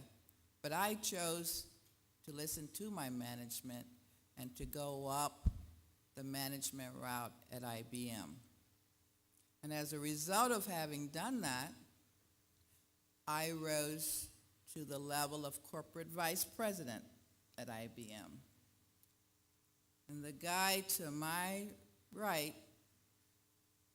was materially responsible for ensuring that I was recognized for my contributions. I want to thank others who have supported me and sponsored me. My CIO of Wal-Mart, Linda Dillman, is in the audience.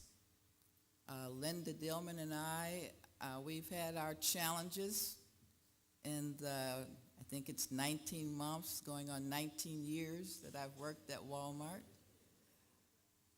But she absolutely supports me. They're running the prompter trying to figure out what am I saying, so you guys forget about it, okay?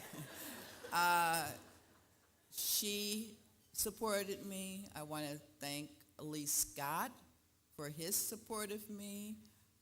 Lee Scott tapped me on the shoulder one day and said, you go, girl, you did good, right? And that's coming from someone in Northwest Arkansas, right? So it's just been a great opportunity at Wal-Mart.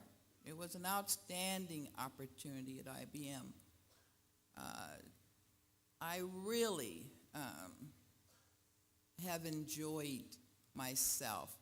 You know, Pamela asked me, you know, what instilled this in you so that we could talk more about you? And I had to tell her that it's God's grace.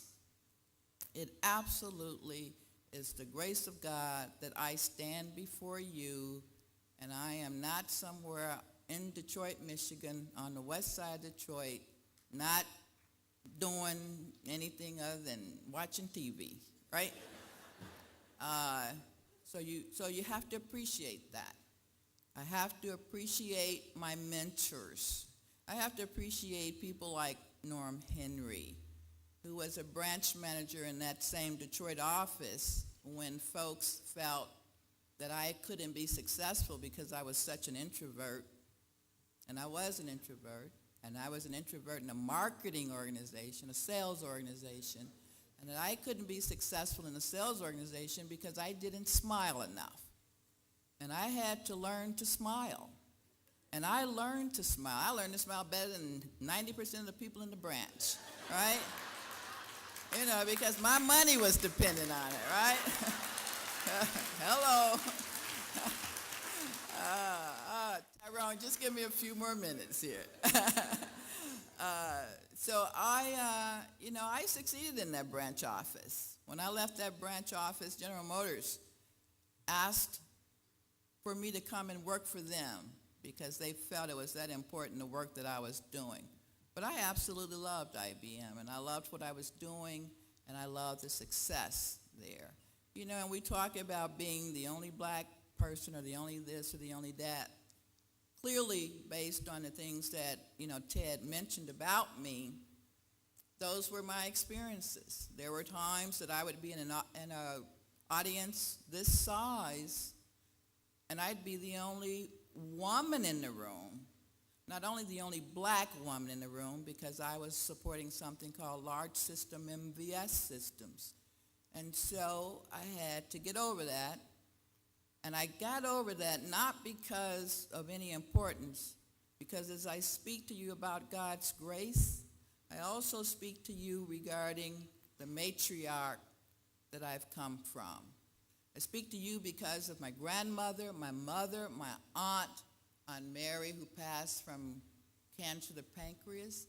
I speak to you from them because, quite frankly, they're the ones that told me and showed me and demonstrated to me that I could do anything that I ever chose to be, and there were no limits to what I could do because of my background, my success, and my ongoing success.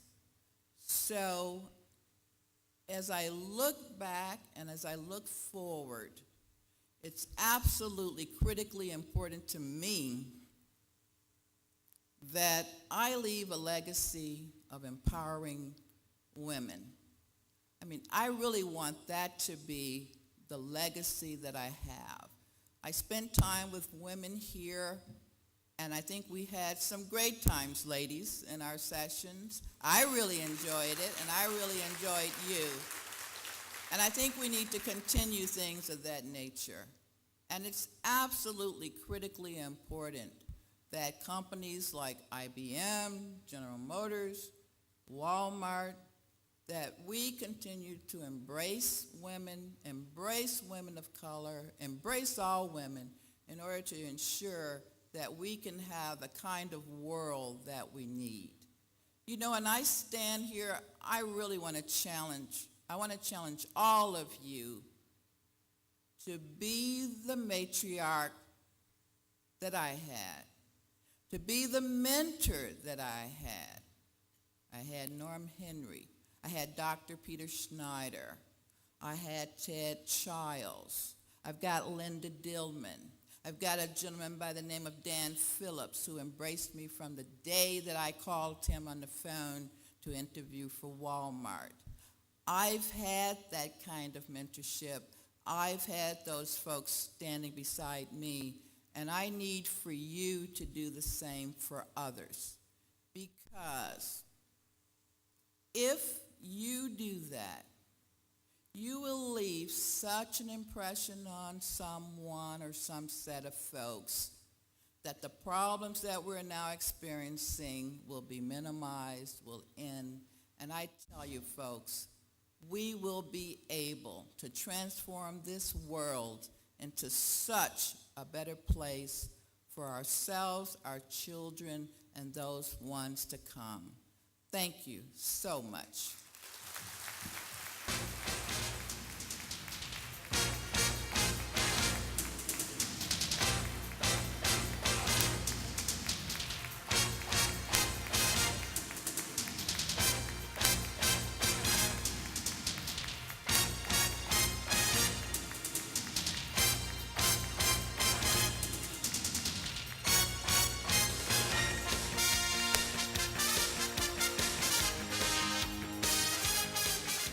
Congratulations, Nancy.